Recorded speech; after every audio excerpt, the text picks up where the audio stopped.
поставили первой, это не потому, что я такая нескромная. И позвольте, пожалуйста, начать мне свое выступление. Так. Я его тоже перекраивала по ходу, тема немножко была другая. Урезали ее социальное партнерство Российской национальной библиотеки в условиях многонационального города. В условиях, где до недавнего времени отсутствовали государственные массовые библиотеки, я имею в виду Санкт-Петербург, с фондами на национальных языках, а оставшиеся при национально-культурных обществах библиотеки мало что могли предложить современному читателю, Российская национальная библиотека обеспечивала и сегодня продолжает обеспечивать право петербуржцев на получение информации на родном языке. Благодаря обязательному экземпляру, получаемому библиотекой с 1810 года, за 225 лет в РНБ сложилось уникальное собрание материалов по истории, культуре, языкам народов бывшей Российской империи. Сегодня вся эта литература сконцентрирована и хранится в специализированном отделе национальных литератур, которым заведую я. В национальной библиографии Кавказа, стран Балтии, я уже не говорю, библиотеки России, входивших в свое время в состав Российской империи, отмечены сотни книг, которые сохранились только в фонде отдела национальной литературы. С наступлением 90-х годов Союз развалился, так получилось, что отдел потерял читателей практически, потому что все наши потенциальные читатели стали иностранцами. И вот только с наступлением 90-х годов немаловажным фактором в общественной политической жизни, когда становится обращение к национальному вопросу, в Санкт-Петербурге открываются дипломатические представительства стран ближнего зарубежья, активно развиваются национальные культурные общества, объединения, автономии, землячества. Сегодня город насчитывает более 150 различных национальных и межнациональных общественных объединений и 12 национально-культурных автономий, имеющих государственную регистрацию. Тема социального партнерства уже давно набирает свои обороты и часто рассматривается как одно из важнейших направлений совершенствования библиотечного обслуживания. Однако, на мой взгляд, эта тема сегодня как никогда актуальна для библиотек, потому что в современных условиях выстраивания партнерских отношений позволяет библиотекам не только выжить, но и оставаться востребованными. Библиотеки сотрудничают на некоммерческой основе, решают задачи в сфере образования, воспитания, культуры, в сфере формирования внешнего информационного пространства. И мне бы хотелось сегодня остановиться более подробно на наиболее важных видах социального партнерства библиотеки. Прежде всего хочу выделить социальное партнерство с государственными и муниципальными органами власти. Нам с вами хорошо известно, что библиотека сегодня, если она замкнута на себе, вряд ли способна выжить. Время заставляет думать, какими аргументами и фактами можно убедить власти в эффективности и целесообразности выделения средств на функционирование библиотек. И результативность деятельности библиотек как главный информационный ресурс во многом определяет объемы их бюджетного финансирования.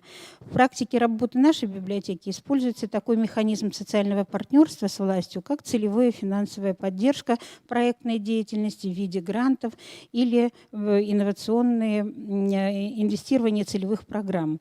Я, наверное, сегодня ничего для вас нового не скажу, коллеги, просто делюсь с вами своим опытом. Возможно, кто-то для себя что-то найдет новое, возможно, я услышу что-то от вас, потому что национальными вопросами в библиотеке занимается отдел национальных литератур. Одно дело, когда библиотека нацелена на такую работу, и совсем другое, когда отдел. Отделу это намного сложнее, тем более у нас библиотека научная, и читатель, он специфический, то есть к нам приходят люди за определенными какими-то знаниями, на языке хотят получить литературу.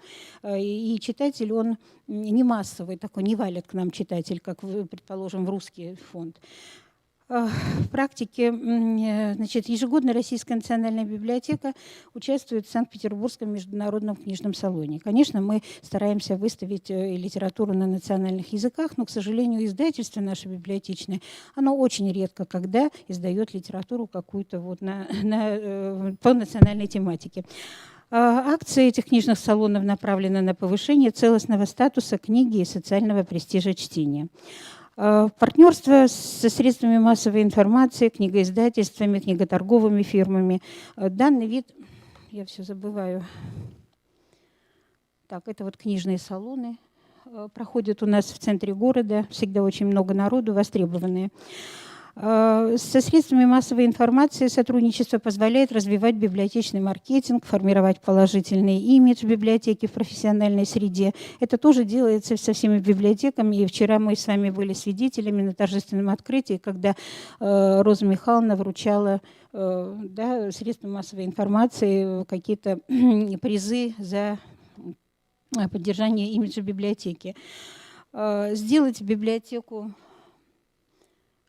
это мы тоже вот участвуем, сделать библиотеку видимой для общества, для спонсоров, создать ее привлекательный образ, повысить авторитет и популярность.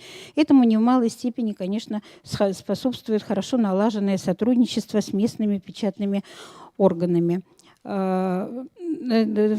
Библиотека, конечно, старается идти в ногу со временем. Мы представлены практически во всех социальных сетях. Недавно уже многие смотрят по-разному на эту ситуацию, но мы уже открыли свою страничку и в ТикТоке. Надо сказать, что многие сотрудники осуждали это, потому что научная библиотека, но тем не менее есть, конечно, сюжеты, которые даже сотрудников удивили. Например, я к великому своему стыду не знала, проработав 30 лет в библиотеке, что в отделе эстампов хранятся меню ресторанов или фантики от конфет. Очень бывают такие интересные, да. Но, конечно, стараются это преподнести молодежи, всю эту информацию.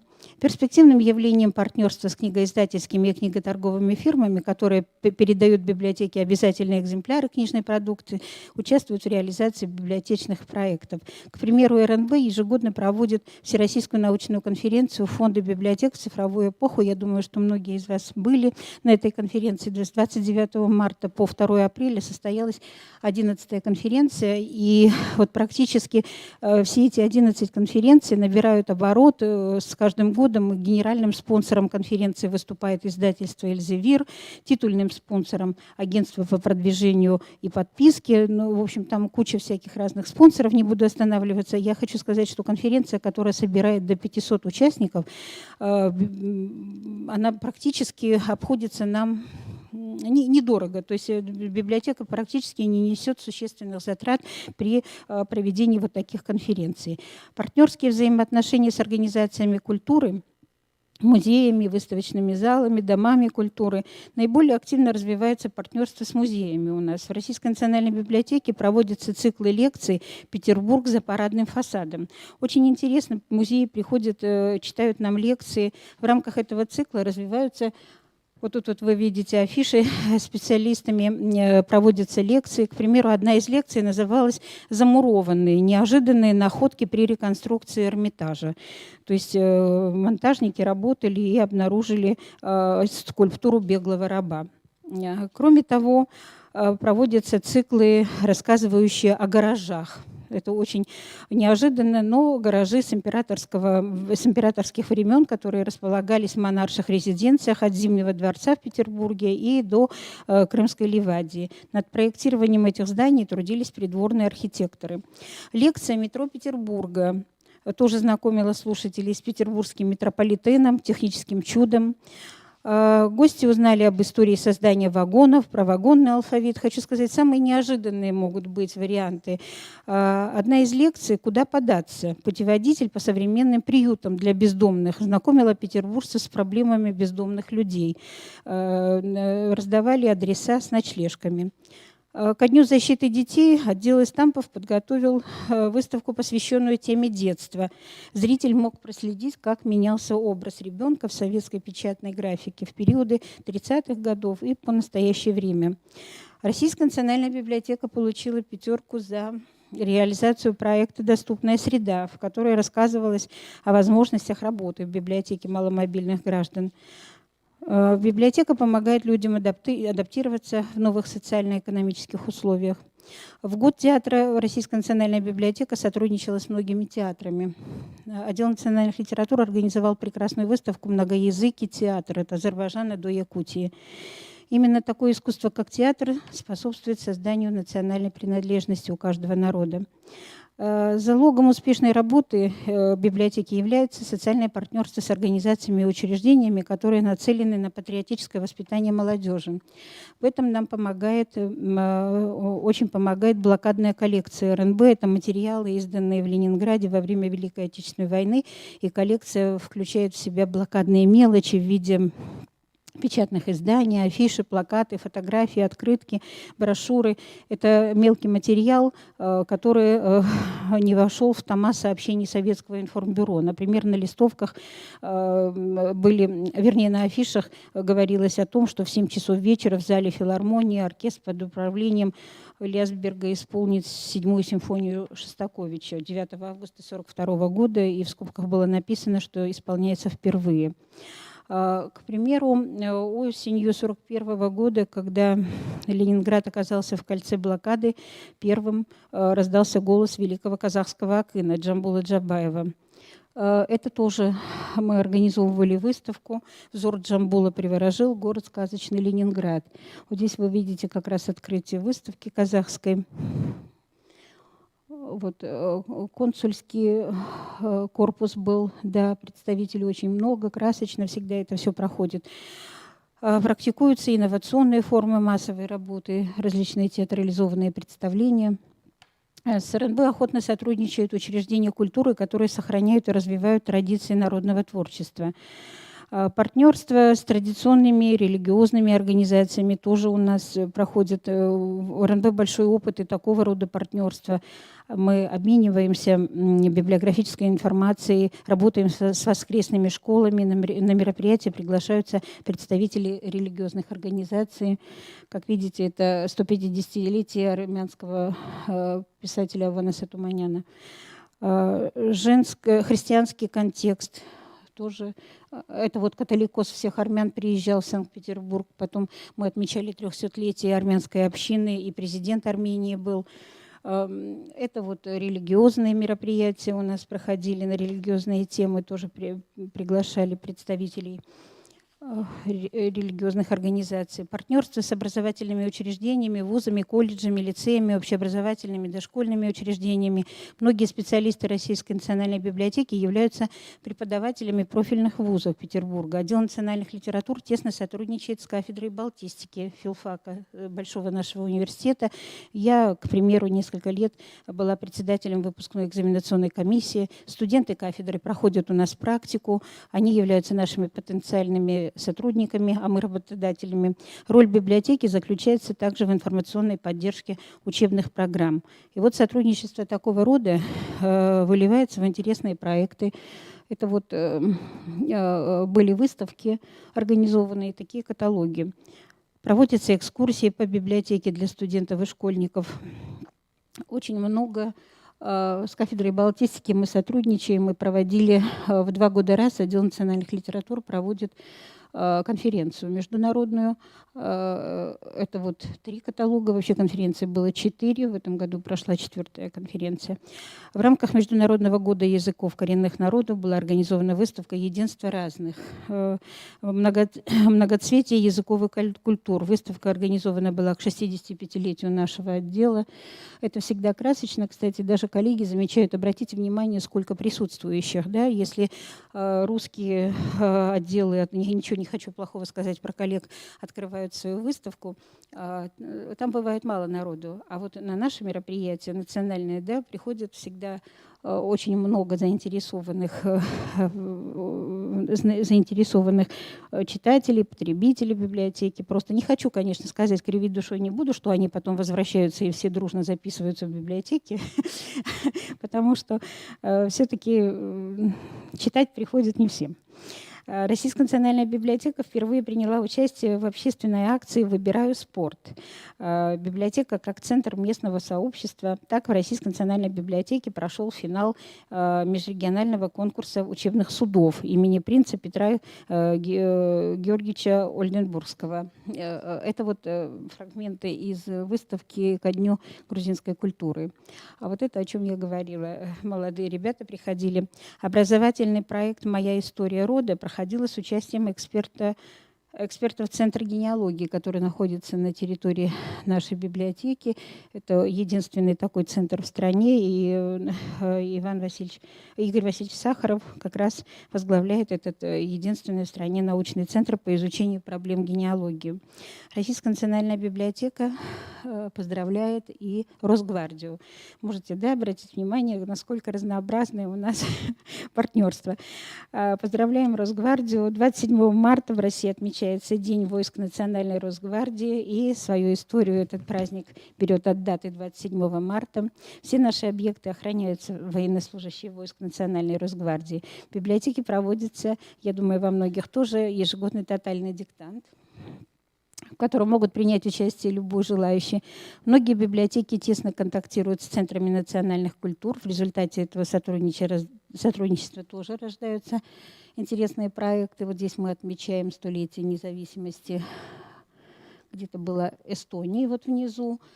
Да, Международные дни родного языка и прочее. Презентация книги. Это вот мастер-классы проходят у нас. Вот это мы принимаем лауреатов премии Чингиза Айтматова у себя, Оша Сулейманов. Далее идет Расул Гамзатов. Да, был юбилей Расула Гамзатова, и вот Шапик Азиев приезжал к нам, мы презентовали книгу. Проходит экономическое партнерство с промышленно-производственными структурами. У нас в главном здании дом 18, Садовый, а рядом дом 20, это дом Крылова, где жил Крылов во время работы в Российской национальной библиотеке. И вот была такая выставка, вдохновленная Крыловым. Прошел мастер-класс по приготовлению шоколадных плиток. Целое поколение выросли на баснях Крылова. Так, это я или пропустила, это уже... Да, я, наверное, пропустила. В общем, был мастер-класс по изготовлению шоколадок, фигурок всяких разных. Не могу найти этот слайд, но неважно. В общем, я хочу сказать, что с промышленно-производственными структурами мы тоже сотрудничаем. Профессиональное партнерство, конечно, с всероссийскими профессиональными объединениями, межрегиональными, региональными профессиональными обществами и ассоциациями. На период пандемии пришлась работа Всероссийской научной конференции «Язык Севера». Мы ее организовывали буквально вот 18-19 марта, она должна была пройти, эта конференция, и нам сказали, что 19 марта библиотека должна закрыться, а народ уже приехал, билеты были куплены. И нам ничего не оставалось, как... вот вдохновленный Крыловым, тут видно, из шоколада делают всякие разные плитки. И вот народ приехал, нам нужно было срочно как-то сжать эту двухдневную конференцию в один день. Мы ее провели, по итогам вышел сборник. В принципе, все было хорошо. Конечно, пандемия не смогла полностью парализовать работу библиотеки. И, кстати, вот была конференция РБА, когда мне очень понравилась крымско-татарская библиотека. Такое впечатление, что они никогда не закрывались. Я им сейчас рекламу делаю коллегам. У них прекрасный сайт, они столько много проектов сделали на таком хорошем уровне. А мы пошли, значит, 27 мая в Российской национальной библиотеке исполнилось 225 лет. И вот к этой знаменательной дате библиотека запустила акцию «Моя публичка». Через какое-то время, но сначала было предложено, я там одна из первых очень приняла участие в этом проекте «Моя публичка». Там задавалось 5 вопросов, что для вас значит публичка и так далее, и мы отвечали. Но потом это все переросло в какой-то такой проект, и читатели подключились, многие сотрудники сами желали, известные люди, которые посещали библиотеку. Всем не терпелось рассказать свои впечатления и воспоминания о публичке. Коллеги, одним из условий успешной реализации политики социального партнерства, позиционирования библиотеки во внешнем пространстве, конечно, является наличие профессионального библиотечного партнерства, одного из ведущих направлений сегодня библиотечной политики в России. Оно как раз способствует формированию единого информационного пространства, доступного всем гражданам страны. На сегодняшний день самым крупным сообществом у нас в стране считается Российская библиотечная ассоциация. Офис ее находится у нас в Санкт-Петербурге. Российская национальная библиотека является активным членом международного профессионального сообщества, участвует в реализации программ ООН, ЮНЕСКО, ИФЛА, Совета Европы, других международных организаций. Я здесь в основном говорила то, что не выходит за рамки нашего города. Очевидно, что круг организаций, с которыми контактируют библиотеки, из года в год расширяется, но контакты должны перейти в подлинное партнерство, и только что подразумевает объединение ресурсов и усилий для достижения определенных взаимовыгодных целей. У меня все, коллеги. Спасибо за внимание. Если есть вопросы, я готова ответить. Вот. Так. В этом плане я хочу сказать, что, конечно, у Российской национальной библиотеки нету каких-то особых наработанных проектов. Любая городская библиотека, мне кажется, в регионах делает больше и масштабнее мероприятия. Но это и понятно, потому что у нашей библиотеки немного другие задачи. Она все-таки научная библиотека. Вот.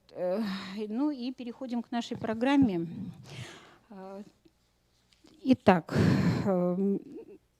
Итак, роль информационно-библиотечного центра «Диалог» в гармонизации межэтнических отношений. У нас онлайн выступление. Белик Вера Ивановна. Я правильно, да? Уважаемые участники.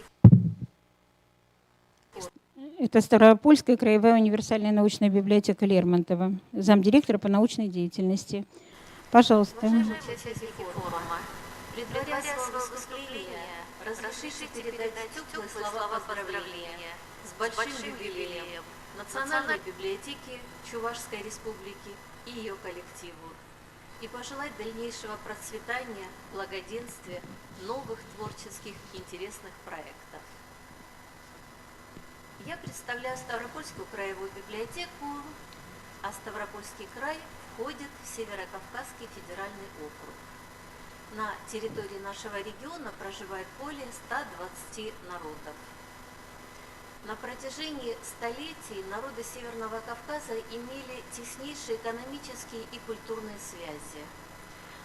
Тем не менее, и сегодня в регионе существует проблема налаживания межкультурного диалога, и традиционно важную роль в этом процессе играют учреждения культуры. Ставропольская краевая универсальная научная библиотека имени Лермонтова старейшая на Северном Кавказе, богатейшее хранилище отечественной и мировой литературы. За 168 лет ее существования фонд вырос до 1 250 000 экземпляров. В нем имеются книги о традициях и обычаях народов, их истории, межкультурной коммуникации, экономической и политической ситуации в регионе. Богато представлены художественные произведения кавказских писателей, переведенные на русский язык. Уникальные документы привлекают в библиотеку многочисленных читателей разных возрастов и национальностей. Сектор литературы на языках народов Кавказа включает документы на 25 языках. В качестве примера я приведу только несколько книг. Это одна из них «Сказки народов Дагестана» сразу на 3 языках. Или знаменитое стихотворение Кастахи Тагурова «Завещание» на 36 языках.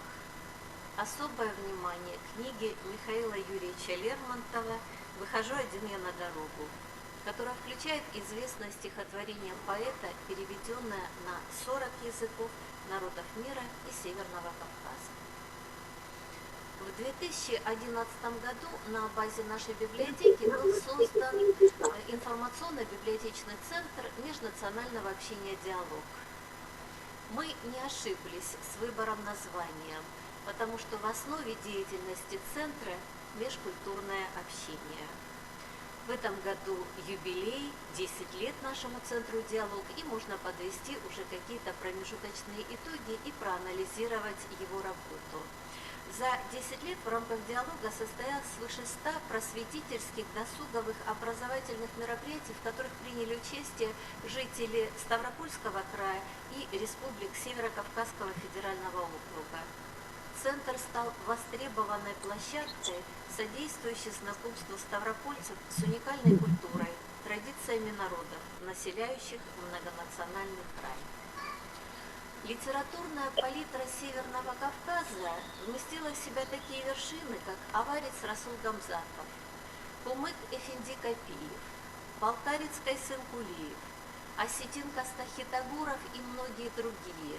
И, безусловно, в череде огромного количества мероприятий, которые проходят в библиотеке в рамках Центра «Диалог», мы уделяем внимание этим писателям и проводим встречи, посвященные их книгам и каким-то юбилейным датам, но все-таки главное – это межнациональное общение и объединение в рамках диалога представителей разных национальностей.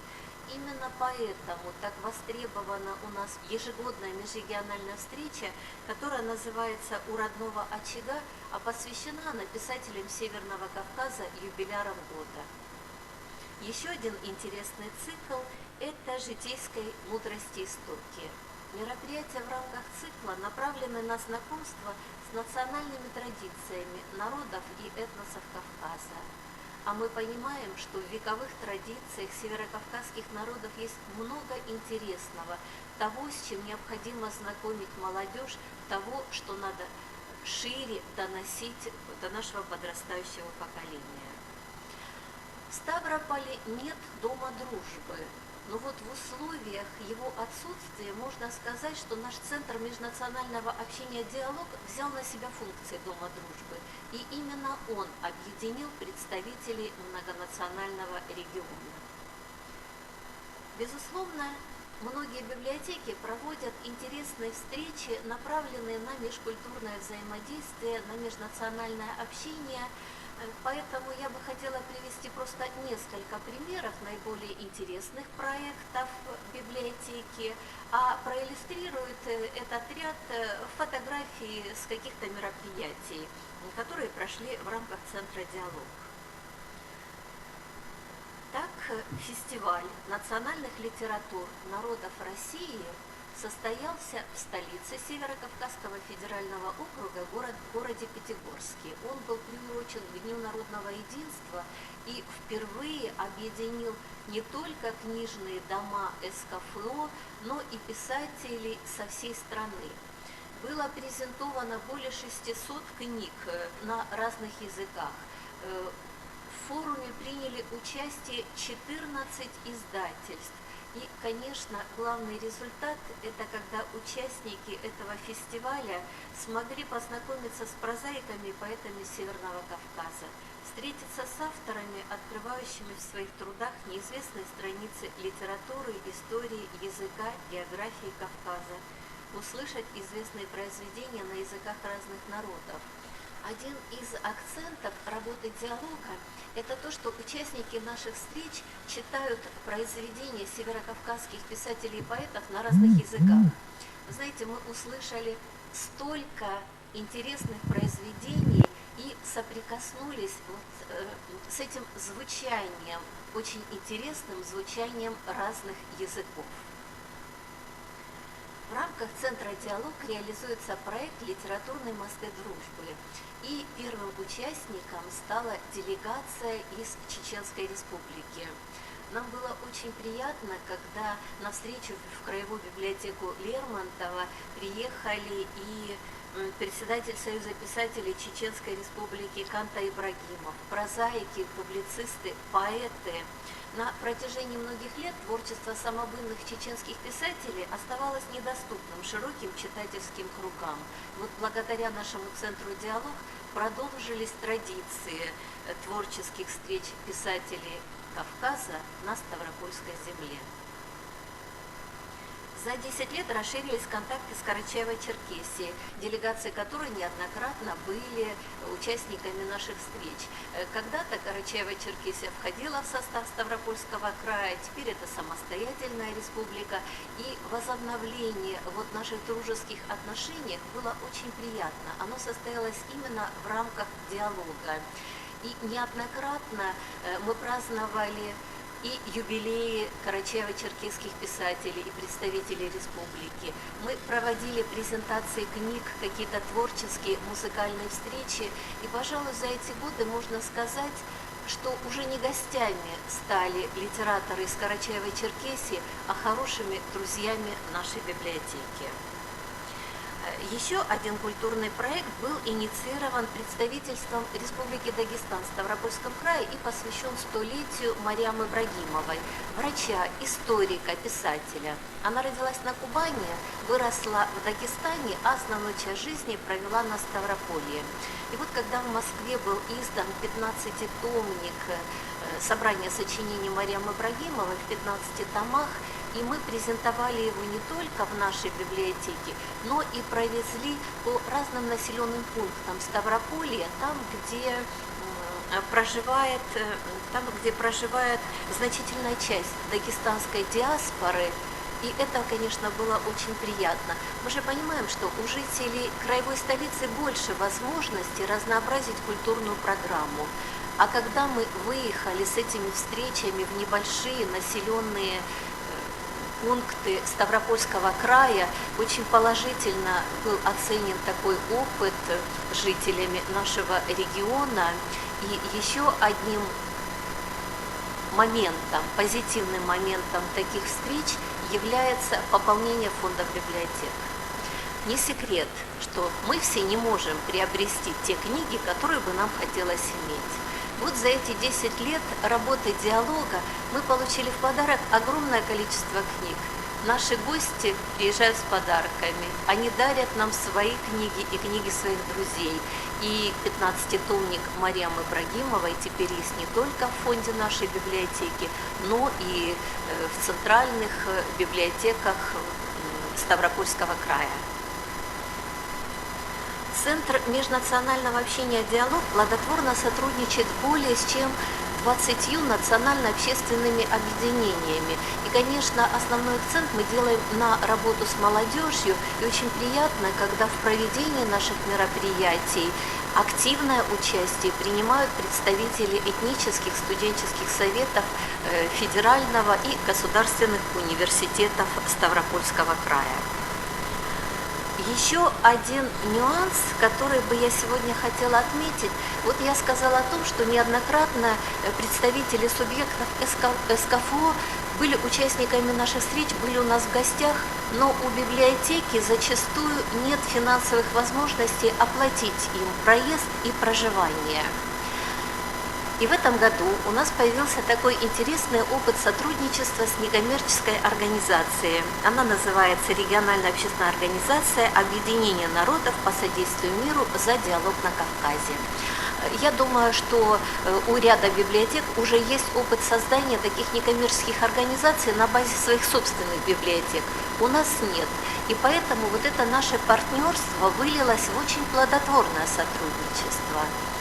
Мы подготовили 2 проекта, и очень приятно, что в 2021 году 2 наших проекта стали победителями 1-го и 2-го конкурсов Фонда президентских грантов.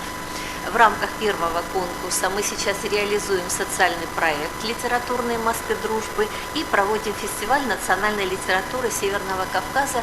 Более 20 писателей республик СКФУ принимают участие в этих встречах. Мероприятия проходят в библиотеках, домах культуры, на открытых пространствах.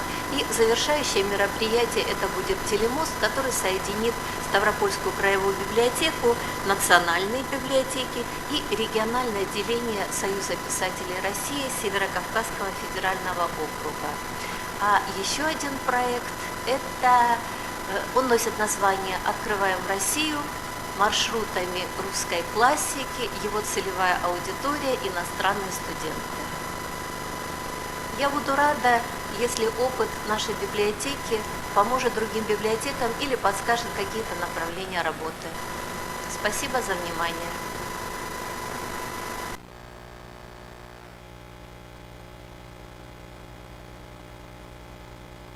Да, нету дома национальности или дома культуры национальной.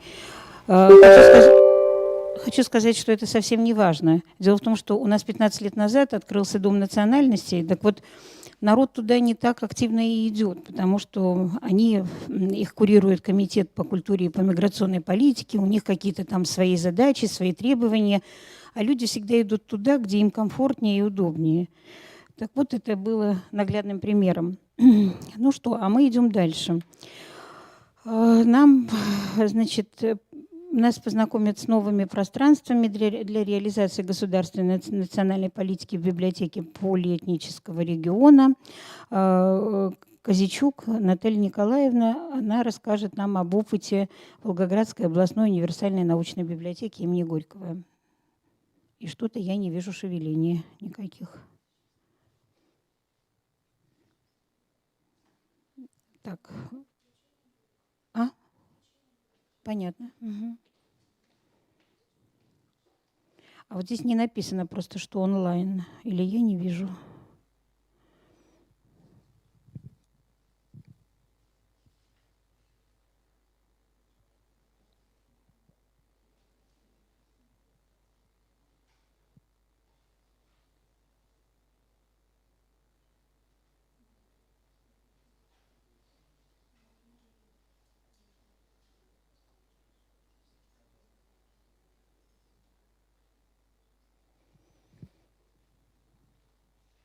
А выступление будет онлайн, да? Ага.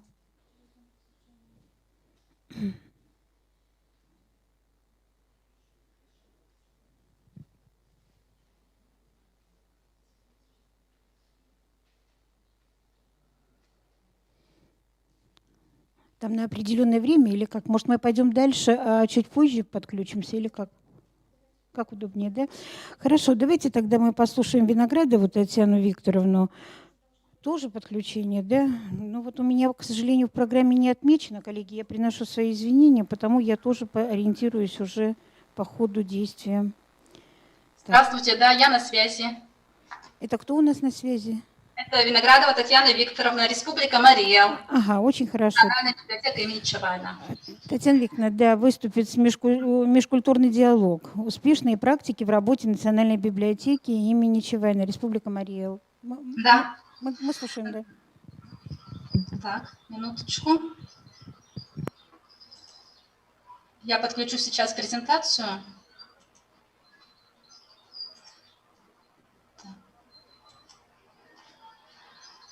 Добрый день, уважаемые коллеги. Я рада сегодня представить опыт работы Национальной библиотеки имени Сергея Григорьевича Чавайна, Республики Мариэл в области развития межкультурного диалога.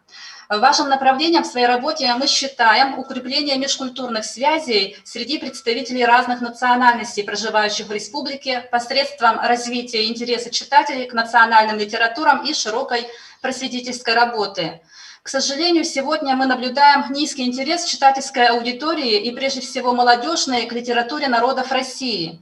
Негативно влияет на востребованность читателями данного раздела фонда отсутствие систематического комплектования новой литературы, издаваемой в субъектах Российской Федерации. У нас имеют место лишь точечные приобретения, межрегиональный книгообмен и дары. Сказывается также недостаточная информированность пользователей об имеющихся в фонде библиотеки ресурсах и ее возможностях. Вот поэтому в целях популяризации фонда литературы на национальных языках народов России и мира 2 года назад в библиотеке был создан зал национальных литератур.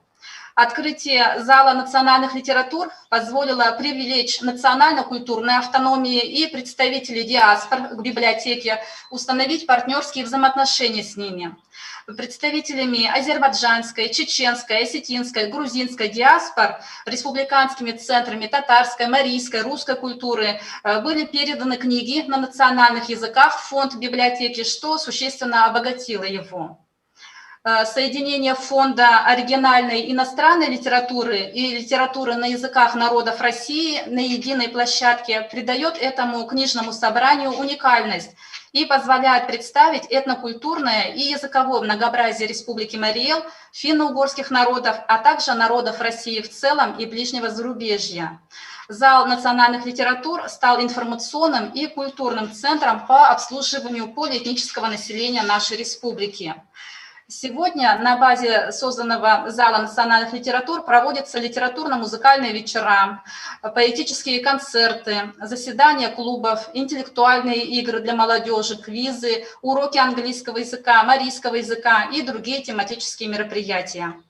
Для школьников разработаны квест «Хоровод дружбы», знакомящие с традициями и культурой народов, проживающих в республике, краеведческий квест на марийском языке, который ставит своей целью углубление знаний родного марийского языка и национальной культуры, а также краеведческий кросс «Бегом по земле Анара». Он уже у нас на русском языке проводится и знакомит школьников с природой и культурными традициями нашего Марийского края.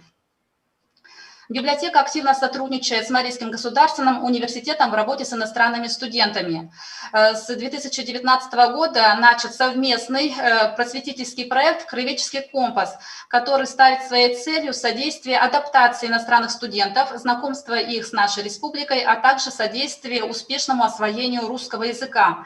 Для участников проекта мы проводим конкурсы чтецов, конкурсы письма на русском языке, а также организован краеведческий лекторий. Примером тесного взаимодействия с национально-культурными автономиями и республиканскими культурными центрами стало проведение в ноябре 2020 года интеллектуальной игры марафона «Мунло». Марафон был приурочен к Дню народного единства и включал 3 тура. Это «Великие люди», «Республика Марий Эл» и «Традиции и обычаи народов». В игре приняли участие национальные команды: русские, марийцы, татары, азербайджанцы, узбеки, чеченцы. И вот эта игра стала первым опытом проведения межнационального интеллектуального состязания, который позволил всем участвующим больше узнать о традициях, культуре, истории разных народов, проживающих в нашей республике. И вот этот опыт будет у нас продолжен в дальнейшем. В 2020 году, в период пандемии, библиотекой были инициированы новые проекты, направленные на привлечение молодежи к национальным языкам и литературам посредством интернет-коммуникаций. Хороший отклик в библиотеке имеют различные онлайн-флешмобы, которые позволяют участникам рассказать о широкой аудитории, о своем народе, его традициях, культуре. И так, в сентябре прошлого года мы провели 8-дневный онлайн-марафон «От буквы к букве. Алфавита народов мира», в котором его участники рассказывали об алфавитах разных народов, представителей народов, проживающих в нашей республике, среди которых это и узбекский алфавит, таджикский, аварский, туркменский, марийский, русский, татарский. Участие в нем приняли и студенты, студенческая молодежь, молодые специалисты, журналисты, педагоги, библиотекари, носители национальных языков. В нем его герои рассказывали об истории возникновения алфавита того или иного народа, а также обучали фразам и словам на своем родном языке. Также состоялся поэтический онлайн-флешмоб, видеопрочтение стихотворений балкарского поэта Кайсына Кулиева, посвященный Международному дню мира, которые вот этот флешмоб поддержали представители и Венгрии, Киргизии, Туркменистана, разных регионов нашей России. А также очень удачно у нас прошел новогодний праздничный флешмоб, в котором его участники поздравляли читателей Национальной библиотеки и знакомились с традициями празднования Нового года у разных народов. Масштабным культурно-просветительским проектом стал межрегиональный фестиваль национальной книги народов Поволжья, посвященный столетию Республики Марий Эл, который мы отмечали в 2020 году. Целями фестиваля стали сохранение и популяризация национальных языков и литератур, создание условий для укрепления межкультурного и межрегионального сотрудничества. В рамках фестиваля в очном и онлайн-режимах у нас состоялись очень много мероприятий, яркими из которых стали книжные выставки и презентация новинок национальных литератур Удмуртии, Татарстана, Башкортостана, Чувашии, Мордовии, Марий Эл под общим девизом «Читаем вместе». И хочется выразить благодарность национальным библиотекам и библиотекам региональным, которые приняли участие в нашем таком проекте межрегиональном. Презентация антологии художественной литературы, изданной в нашей республике к столетию Марий Эл, а также состоялся поэтический марафон национальный «Моя Родина», национальный поэтический джем. Вот этот джем мы уже проводим дважды, этого к столетию республики провели и к Международному дню родных языков. В этом году мы его провели, очень пользуется популярностью у нашей молодежи. Также интерес представляет интерактивная интеллектуальная игра «Викторина. Чаша Братина Энигма», которая знакомит с литературой и традициями разных народов. Ярким событием библиотеки 2021 года стал музыкально-поэтический концерт «Многоголосие», объединивший представителей разных национальностей. Концерт, приуроченный к Всемирному дню поэзии, позволил показать всю красоту поэтического слова на родных языках. Надо отметить, что мероприятия, которые проводятся в неформальной обстановке и которые проводятся в том числе и молодыми специалистами нашей библиотеки, наиболее привлекательны для молодежи, когда они разговаривают на одном языке. Звучали стихи и песни на марийском, русском, татарском, аварском, английском, немецком, финском языках, исполнялись кавказские, марийские танцы. Завершением концерта стала игра, мобильная игра «Викторина» с использованием смартфонов, планшетов наших участников, которая о культуре и традициях народов мира. В целях популяризации фонда литературы на языках мира, народов мира разработан интерактивный проект «Давайте почитаем в оригинале». На сайте библиотеки и в социальных сетях выкладываются видео прочтения отрывков из художественных произведений на разных языках мира. Публикуются также материалы, рассказывающие о национальных эпосах в рубрике «Эпосы мира». Создаются виртуальные обзоры национальной литературы. Одно из направлений в развитии межкультурного диалога – это проведение совместных мероприятий между финно-угорскими библиотеками. В частности, в рамках межрегионального библиотечного сотрудничества по проекту «Финно-угорский библиотечный информационный центр» успешно были проведены онлайн-встречи между национальными библиотеками финно-угорских территорий, посвященные Дню национального героя в Республике Марий Эл, посвященные финской литературе, современной финской литературе и финским авторам, а также состоялся День родственных финно-угорских народов, организованный национальными библиотеками Коми, Карелии, Удмуртии, Ямало-Ненецкого автономного округа и Республики Марий Эл. Вот от нашей библиотеки, национальной библиотеки имени Чавайна, мы имели возможность познакомить широкую аудиторию с творчеством молодого успешного писателя современного нашего марийского Александра Окольникова, который представил первый марийский комикс на марийском языке «Чоткар Патер». Перечисленные проекты, коротко говоря, обобщая, нам позволяют с оптимизмом смотреть в будущее и выстраивать новые формы сотрудничества с представителями разных национальностей и народов Республики Марий Эл. Вот это коротко о нашей работе, которую мы проводим в библиотеке, и будем рады дальнейшему сотрудничеству с библиотеками России. Спасибо.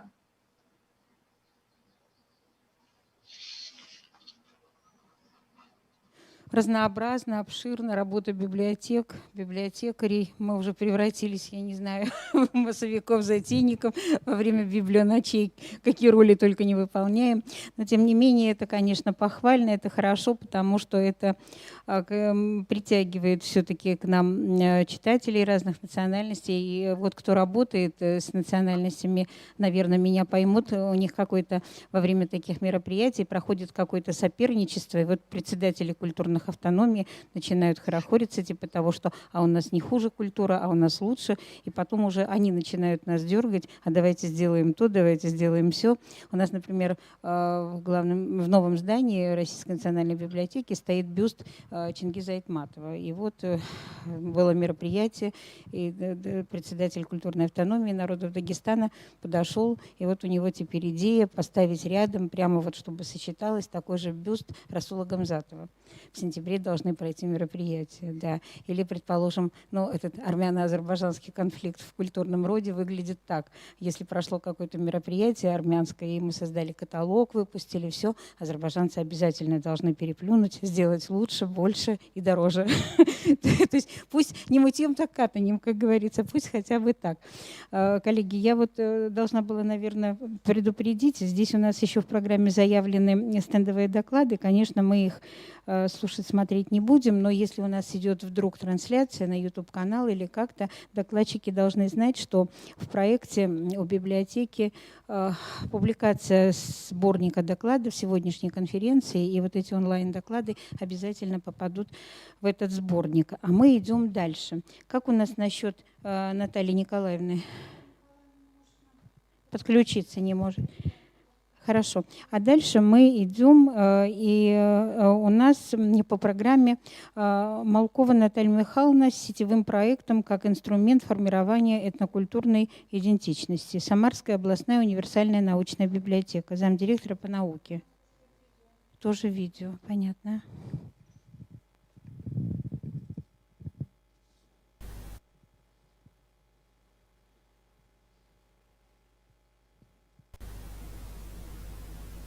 Добрый день, дорогие Добрый день, мы вас слышим.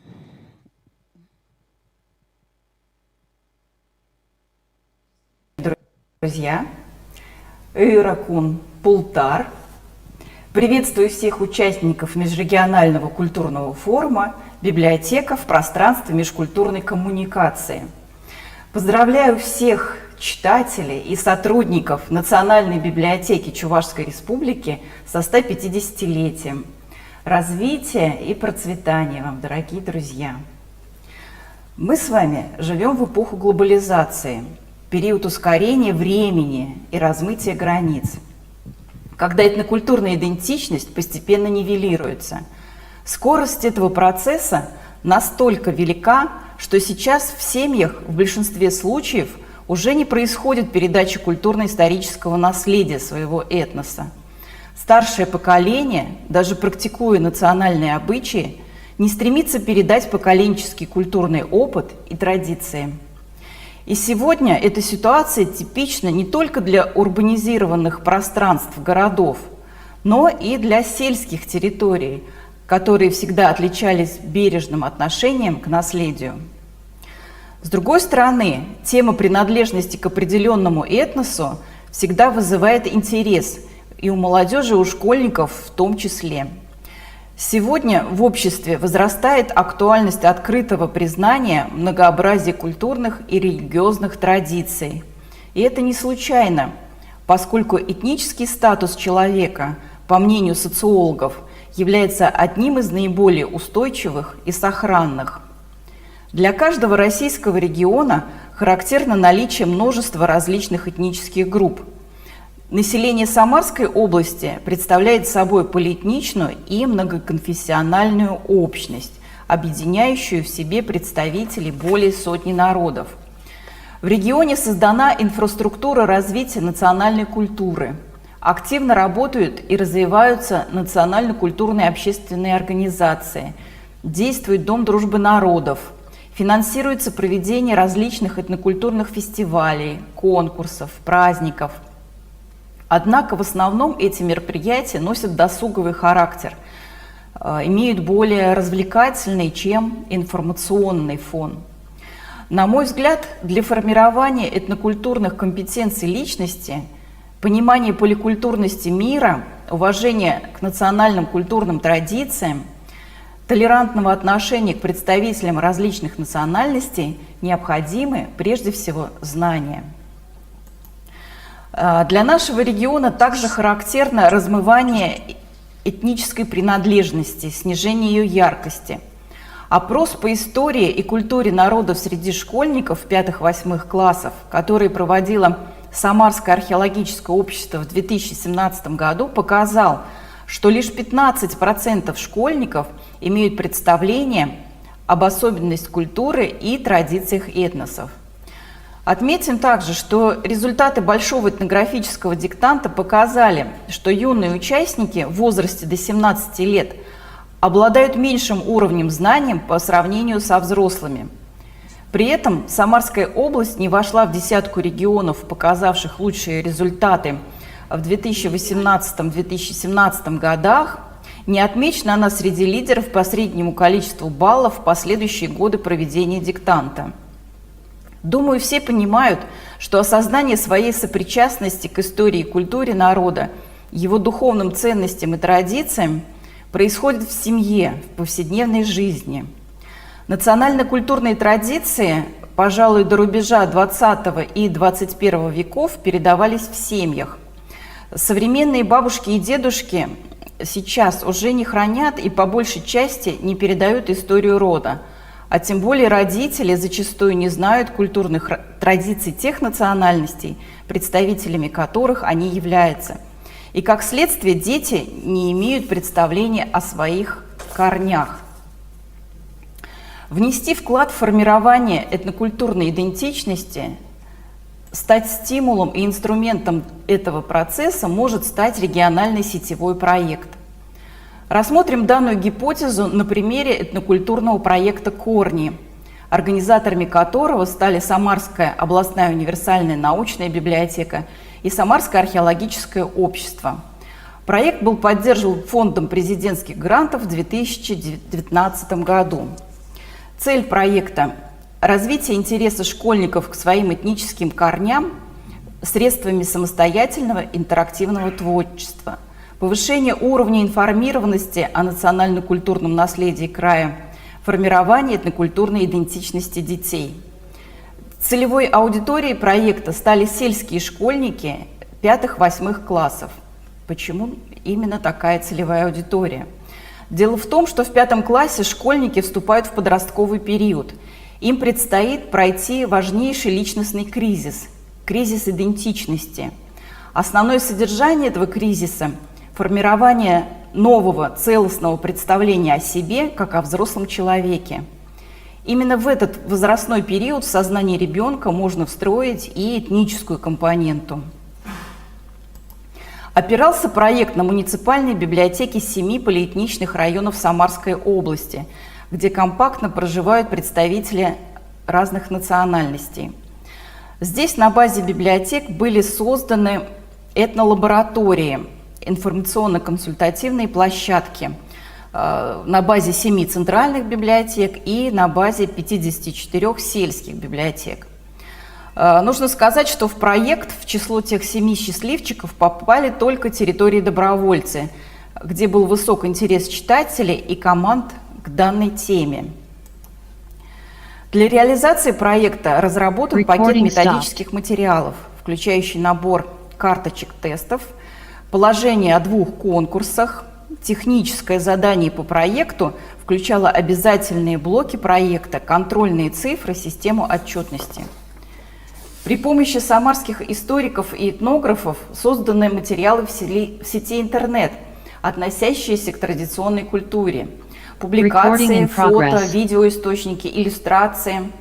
Сформированы научные площадки, выездные и в онлайн-формате. Здесь также широко привлекались ведущие исследователи истории региона и региональной культуры. Проект предполагал как обязательные события, так и полную свободу выбора форматов и содержания мероприятий, исходя из имеющихся ресурсов муниципальных районов. В обязательном пакете были 2 областных конкурса с муниципальным отборочным этапом, а также создание виртуальной этнокулинарной книги района. В рамках конкурса по созданию этногенеалогического древа дети изучали и создавали визуальную историю своего рода. Обязательным компонентом было указание на этническую принадлежность членов семьи. К дереву прикладывалось эссе, в котором нужно было рассказать историю человека, семьи или родного села. Видеоролики школьники также создавали в этнолабораториях, затем размещали в соцсети. Ребята привлекали родителей, односельчан и сняли поистине уникальные материалы, которые будут интересны не только интересующимся историей края, но и профессиональным этнографам. Среди них ролики про чувашский обряд енеыри, изготовление особого сыра, реальное мордовское моление о дожде. Это обряд, который пришел из глубины веков. Ролик о ткацком ремесле чуваш с показом станка, описанием технологии ткачества и много других интересных материалов. Посмотрите, пожалуйста, нужно отметить разнообразие форматов мероприятий в этнолабораториях. Состоялись встречи с национальными поэтами, лидерами национально-культурных объединений области, с национальными семьями. Прошли лекции с ведущими археологами, историками, этнографами, беседы, викторины, конкурсы рисунков. Работали мастерские по пошиву элементов костюма, созданию кукол, обучению народной вышивки. Проходили дефиле национальных костюмов, кулинарные поединки. Особенности этих мероприятий – это информирование школьников и занятия в игровом формате. Качественные результаты. Ну, вовлечено было более 31 тысячи человек. Большая, конечно, гордость, что в проекте приняли участие 546 семей. Прекрасные результаты по областным конкурсам. Вот вы видите количество детей, количество их работ. И здорово, конечно, что выставку детских работ, работ сельских школьников увидели жители Самары, поскольку она размещалась у нас по итогам конкурса в Самарской областной универсальной научной библиотеке. Вы видите, какое большое количество мероприятий прошло. Относительно качественных результатов. У нас есть отзывы об укреплении внутрисемейных и межсемейных связей, о пробуждении интереса к изучению культуры и этноса через историю семьи. Повысился уровень информированности сельских школьников по истории и этнической культуре края. Уровень информированности измерялся при помощи входного и итогового тестирования школьников. Для этой цели специально были изготовлены и разработаны цветные карточки формата А3 с изображением традиционных обрядов, фотографии фрагментов национальных костюмов, названиями блюд. По результатам тестирования, например, в Высоклинском и Нефтегорском районах количество правильных ответов возросло в 2 раза. Школьники получили и усовершенствовали навыки по съемкам видеороликов, по методике проведения этнографических экспедиций, по работе с информационными ресурсами, в том числе с ресурсами сайтов архивов, что очень важно при методике создания геологического древа. Бенефициарами проекта стали библиотекари, которые расширили свои профессиональные компетенции, получили знания по истории и этнической культуре края, развили навыки поисковой краеведческой работы, расширили знания по информационным интернет-ресурсам, овладели методикой поиска архивных материалов, освоили и внедрили в практику новые интерактивные форматы работы. В ходе реализации проекта расширились и укрепились партнерские связи библиотек с учреждениями культуры, образования, общественными организациями. Ну и послевкусие от проекта и, пожалуй, даже самое интересное, что же получилось не совсем так, как задумано, или совсем не так. Нужно сказать, что проект – это всегда живой организм, в нем есть план и его исполнение. Что-то сделать не получается, а какие-то направления развиваются сверх запланированного. Получается, например, притянуть дополнительные ресурсы, привлечь новых людей. Ну, нашим удивлением было то, что школьники на самом деле, вот этот возрастной этап, не владеет навыками по созданию видеороликов. И у нас получилось 80 работ, и мы приложили очень большие усилия для того, чтобы они получились. Мы проводили и специальное обучение с библиотекарями по технологии снятия видеороликов, приглашали специалистов. Библиотекари, в свою очередь, работали со школьниками. То есть проблема была даже не столько в выборе тематики и объекта для съемок, сколько техническая проблема. Кроме того, нашим удивлением было, что активность в соцсетях детей была не такая высокая. Вот в конце доклада будут ссылки на ресурсы, там будет на QR-код на ВКонтакте нашу группу, и можно будет посмотреть, что там не так много подписчиков, там очень много просмотров, например, видеороликов, материалов, созданных детьми, там, например, будет больше 1000. Один материал был просмотрен, но количество участников этой группы как бы не такое, как мы себе предполагали, не такое большое. Но это было в период до 2020 года, до коронавирусный период. Возможно, сейчас компетенции уже выросли. Вот. И не удалась у нас такая научная площадка, это прямые консультации школьники-ученые. у нас работали, ну, можно сказать, выдающиеся исследователи нашего края, самые лучшие, самые известные. Тамара Ивановна Ведерникова, вот, может быть, кто-то даже слышал, Дубман Эдуард Лейбович, специалист по 17 веку, по эпохе заселения Самарского края, Смирнов Юрий Николаевич, это уже 18 век. Ну, то есть те специалисты, которые являются ведущими по истории этнографии нашего края. Но вот эта площадка, все-таки нам требуется время, чтобы она заработала активно, и школьники могли иметь смелость задать вопрос исследователям. Вот. Ну а с правой стороны вы видите, что пошло совсем не так, но пошло в плюс проекту. Мы не ожидали, что количество вовлеченных в проект превысит в 4,5 раза от запланированного. Что будет такой спрос на обучение библиотекарей. К нам попросились многие библиотекари в нашу программу. Мы планировали обучить только 7 человек по одному координатору на территорию, но в результате мы обучили в 3 раза больше библиотекарей. Кроме того, мы планировали, что площадок этнолабораторий будет только 7 на территории районов, то есть по одной площадке в центральной библиотеке. Получилось, что в 8 раз больше библиотек, то есть подключились сельские библиотеки. Им тоже стал интересен этот проект, они сами захотели стать такими этнокультурными площадками, и у нас получилось вместо 7 библиотек 61. И по количеству семей мы не ожидали, что столь велик будет интерес к этому проекту. Это тоже очень приятно и здорово.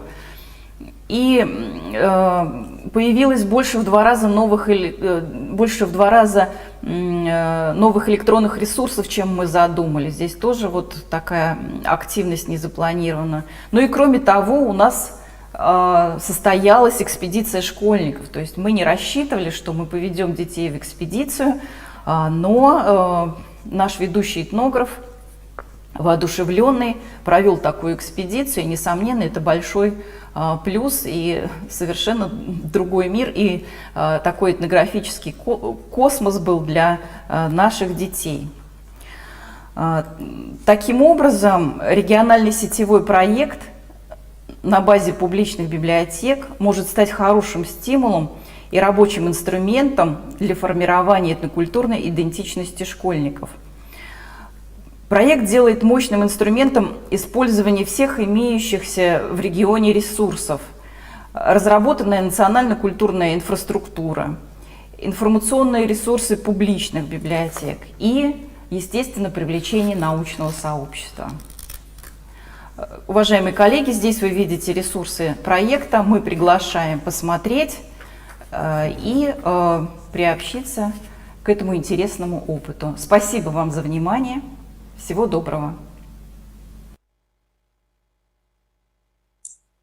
Молодежная студия. На слайд с качественными результатами.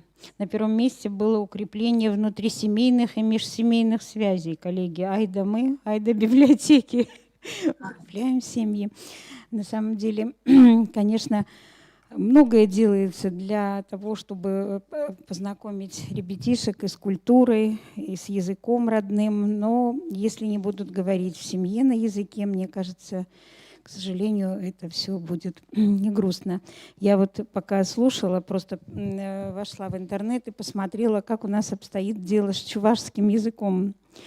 С чувашским языком у нас все в порядке. То есть ЮНЕСКО посчитала исчезающие языки в России, их 136 языков. Чувашский в него не попал, но что меня удивило, попадает туда якутский язык, как ни странно, потому что в Якутии очень много издается книг на языке, очень много высших учебных заведений. Вот по книгопечатанию, например, по России на первом месте стоит Татарстан, потом Башкирия и Якуты на 3-м месте. Вот меня удивило это. Ну хорошо, это такое небольшое отступление, а мы двигаемся дальше. Волгоград у нас не подключился. Очень хорошо. Значит, тогда мы слушаем Наталью Николаевну Козичук «Новые пространства для реализации государственной национальной политики в библиотеке полиэтнического региона». Опыт Волгоградской областной универсальной научной библиотеки.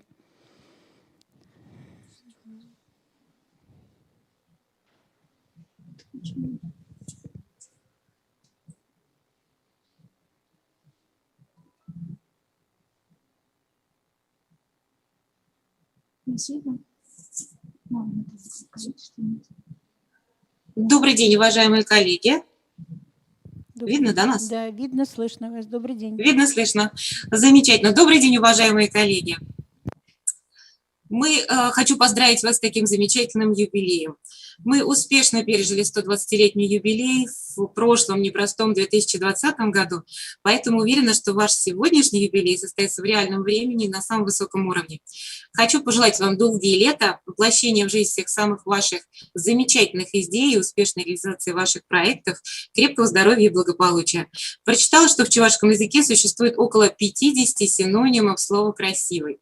Поэтому я желаю вам прожить хотя бы еще 150 лет так же красиво, как многогранно и многовариантно звучит это слово на вашем родном языке.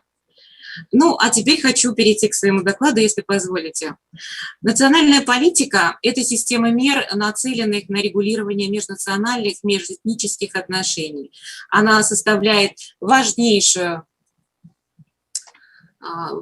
сферу деятельности современного государства. А особо велико значение национальной политики для стран, где этнический состав населения которых отличается значительным разнообразием. Россия представляет собой сложное образование в этническом плане, соответственно, межнациональное согласие, гармонизация межэтнических отношений. Развитие национальных культур является ключевым фактором успешного развития страны.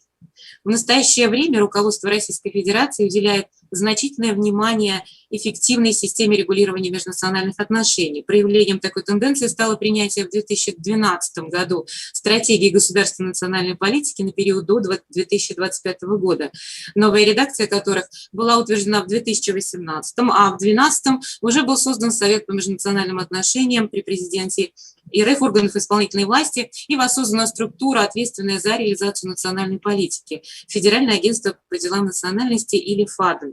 Характерной чертой национальной политики последних лет является стремление придать деятельности более систематизированный, целенаправленный характер. А именно, впервые данное определение основным понятием, выделены приоритеты, а также целевые показатели и ожидаемые результаты настоящей стратегии, и конкретизированы многие положения. Какое место в реализации стратегии занимает библиотека? Библиотека, конечно же, играет важную роль в решении проблем поликультурного общества, содействуя снижению культурного и информационного неравенства, развитию взаимного уважения представителей различных этнических групп населения. Общедоступность для всех категорий пользователей выступает в качестве основного преимущества библиотек перед другими социально-культурными институтами. Волгоградский регион по праву можно назвать полиэтничным регионом.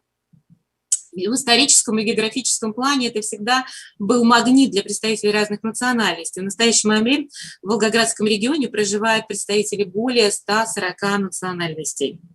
Наша библиотека сегодня – это уже не просто хранилище изданий, это центр общественной жизни, который работает не только и не столько для своих сообществ, а сколько вместе с ними.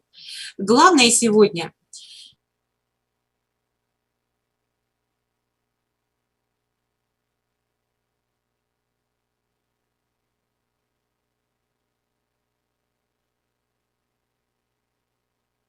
коммуникации является язык. Ведь изучение языков – это изучение традиций и культур народов. Несмотря на то, что английский все еще чаще называют новой латынью, остаются те, кому нужны менее трендовые языки. Наш проект «Школа языков соседей» – это возможность освоить языки наших соседей. Не только про языки, но и про уникальность стран, народов, культур, проживающих в этих странах. Одной из целей проекта является содействие двухстороннему сотрудничеству в области культуры, науки, образования, туризма и бизнеса.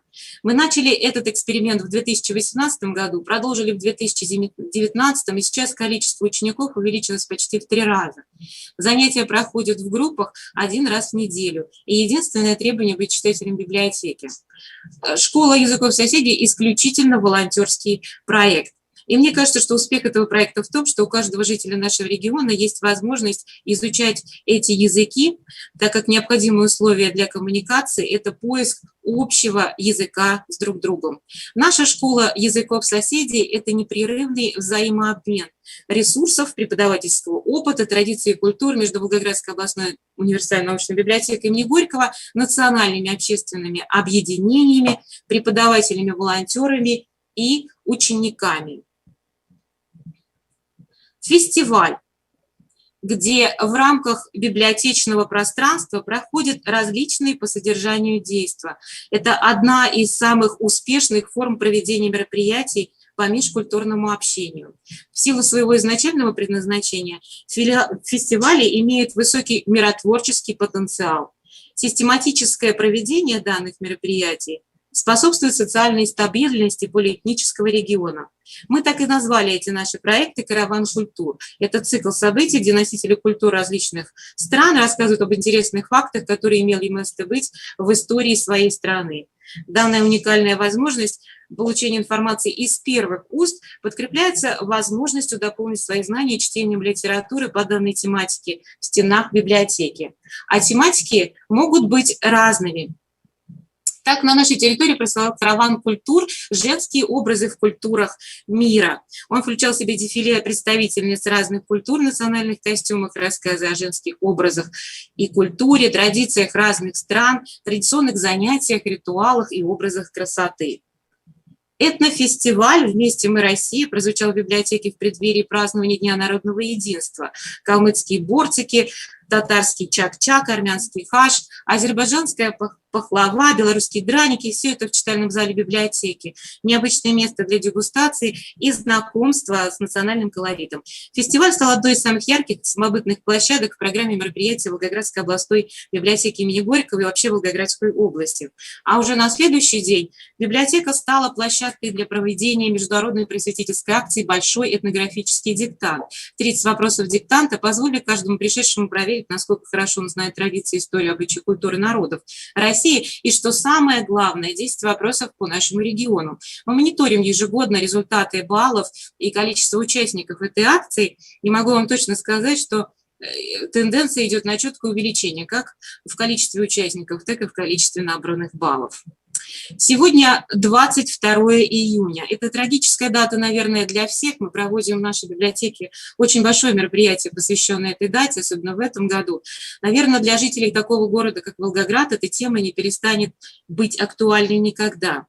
Как создать предпосылки для интересной подачи материала, связанной с темой Великой Отечественной войны и ее многонациональным значением? Мы предложили интересный формат, назывался литературный вечер всем маршалам страны и рядовым, посвященный подвигу защитников легендарного дома Павлова. Представители национальных объединений городов Волгограда и Листы Волжского рассказали героям и всем посетителям о героической обороне дома Павлова, где в течение 58 дней горстка советских бойцов, и так сложилось, что это были представители разных национальностей, героически отражала атаки немцев. В особом был рассказ о судьбе снайпера Гаре Хохолове. Советская цензура вычеркнула имя калмыка Гаря Хохолова как представителя депортированного народа из числа защитников дома Павлова, хотя там он находился до последнего дня и был тяжело ранен. В Сибири после высылки он провел долгие годы. Затем много лет ушло, чтобы восстановить справедливость, и лишь в 21 веке его фамилия появилась на мемориальной доске дома Павлова. Премьерный показ фильма «Возвращение защитников Сталинграда» состоялся на Сталинградской земле. Фильм представил Арслан Санджиев, это директор Центра по развитию калмыцкого языка Республики Калмыкия. На вечере были представлены фотографии, архивные документы, а также информация была отражена во многих новостных и областных каналах Волгоградской области.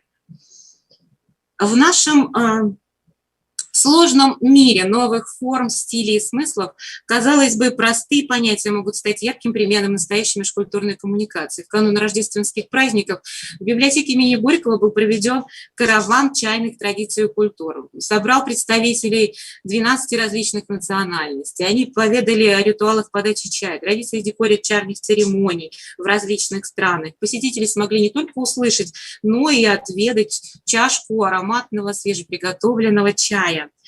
Ведь чай объединяет людей из разных стран, сближает представителей разных культур, вне зависимости от возраста, статуса и мировоззрения. Все мы с вами, так или иначе, являемся носителями чайной культуры. После этого мероприятия появился очень замечательный пост на сайте нашей библиотеки. Я просто хотела бы процитировать. Замечательное мероприятие, которое продемонстрировало самые лучшие человеческие качества людей, независимо от национальности и вероисповедания. Это мероприятие как капля в море человечности в наше сложное время в мире, раздираемым враждой. И пусть такие капли станут морем мира и добра. В завершении своей презентации, краткой, хотела бы сказать о том, что тема культур и традиций народов России неисчерпаема. И задача наших проектов в библиотеке заключается в том, чтобы у жителей нашего региона появилось желание изучать традиции своих предков, свои корни, узнавать больше о тех, кто проживает рядом, потому что знание является основой для взаимного согласия и уважения между людьми различных культур и национальностей. Ведь, как сказал еще Александр Иванович Герцен, что библиотека – это открытый стол идей, за который приглашается каждый. Спасибо большое.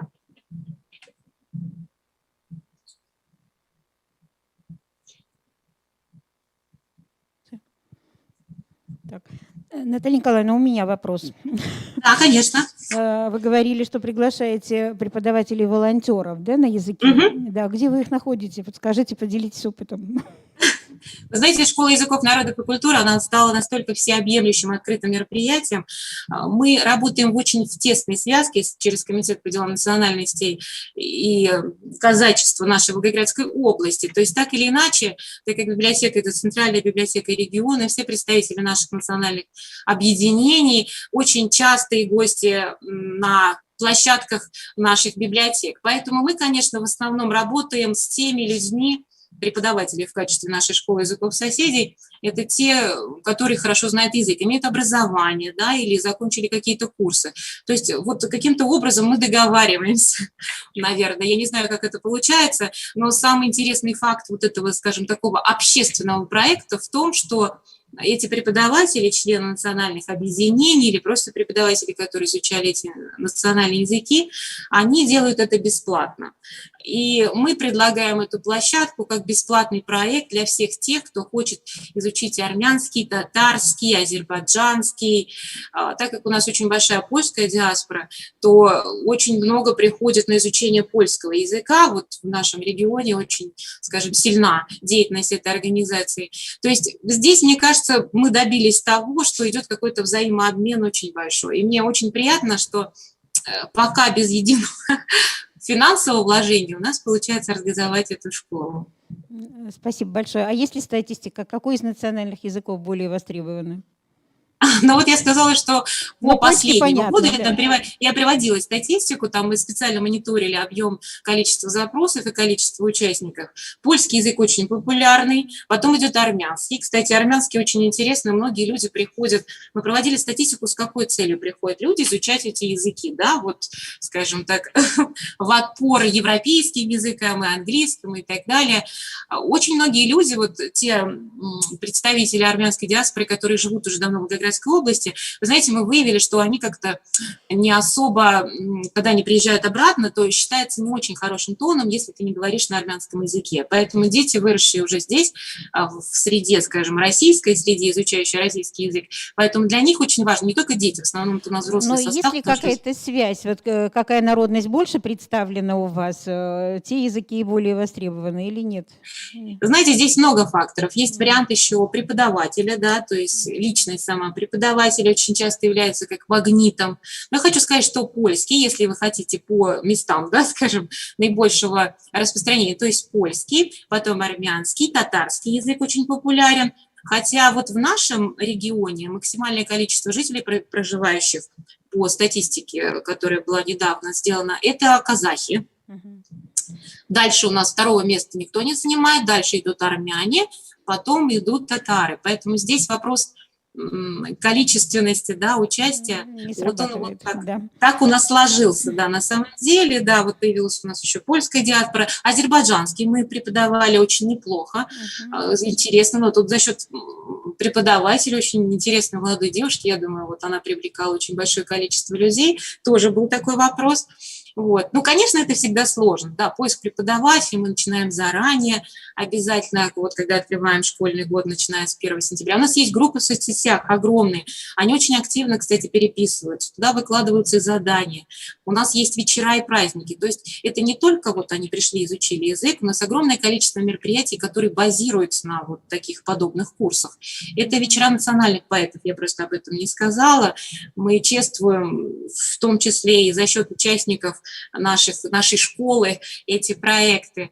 Есть очень много фестивалей, на которые они приходят со своими национальными блюдами, или там День народного единства мы отмечаем тоже. То есть, в общем, это все взаимосвязано. В Рождество у нас проходит замечательный парад, скажем, презентационный. Наталья Николаевна, у нас время Все, да, поджимает. конечно, да. Спасибо Всего вам доброго вам. большое. Да. Спасибо и Да. удачных новых проектов. Всего доброго. Спасибо большое, да. Коллеги, а мы идем дальше. Вот единственное, я не поняла, мы на перерыв, у нас кофе, чай запланировано. Будет, да, перерыв? Да. Если вы устали и хотите перерыв немного раньше сделать, может быть, как-то. Смотрите. Давайте продолжим, да? Как, не очень устали? Хорошо. Тогда этнокультурные центры Национальной библиотеки, открытые площадки межнационального общения. Вишневская Надежда Михайловна. Надежда Михайловна, пожалуйста. Вот, сейчас мы узнаем все тайны Чувашской национальной библиотеки. Да?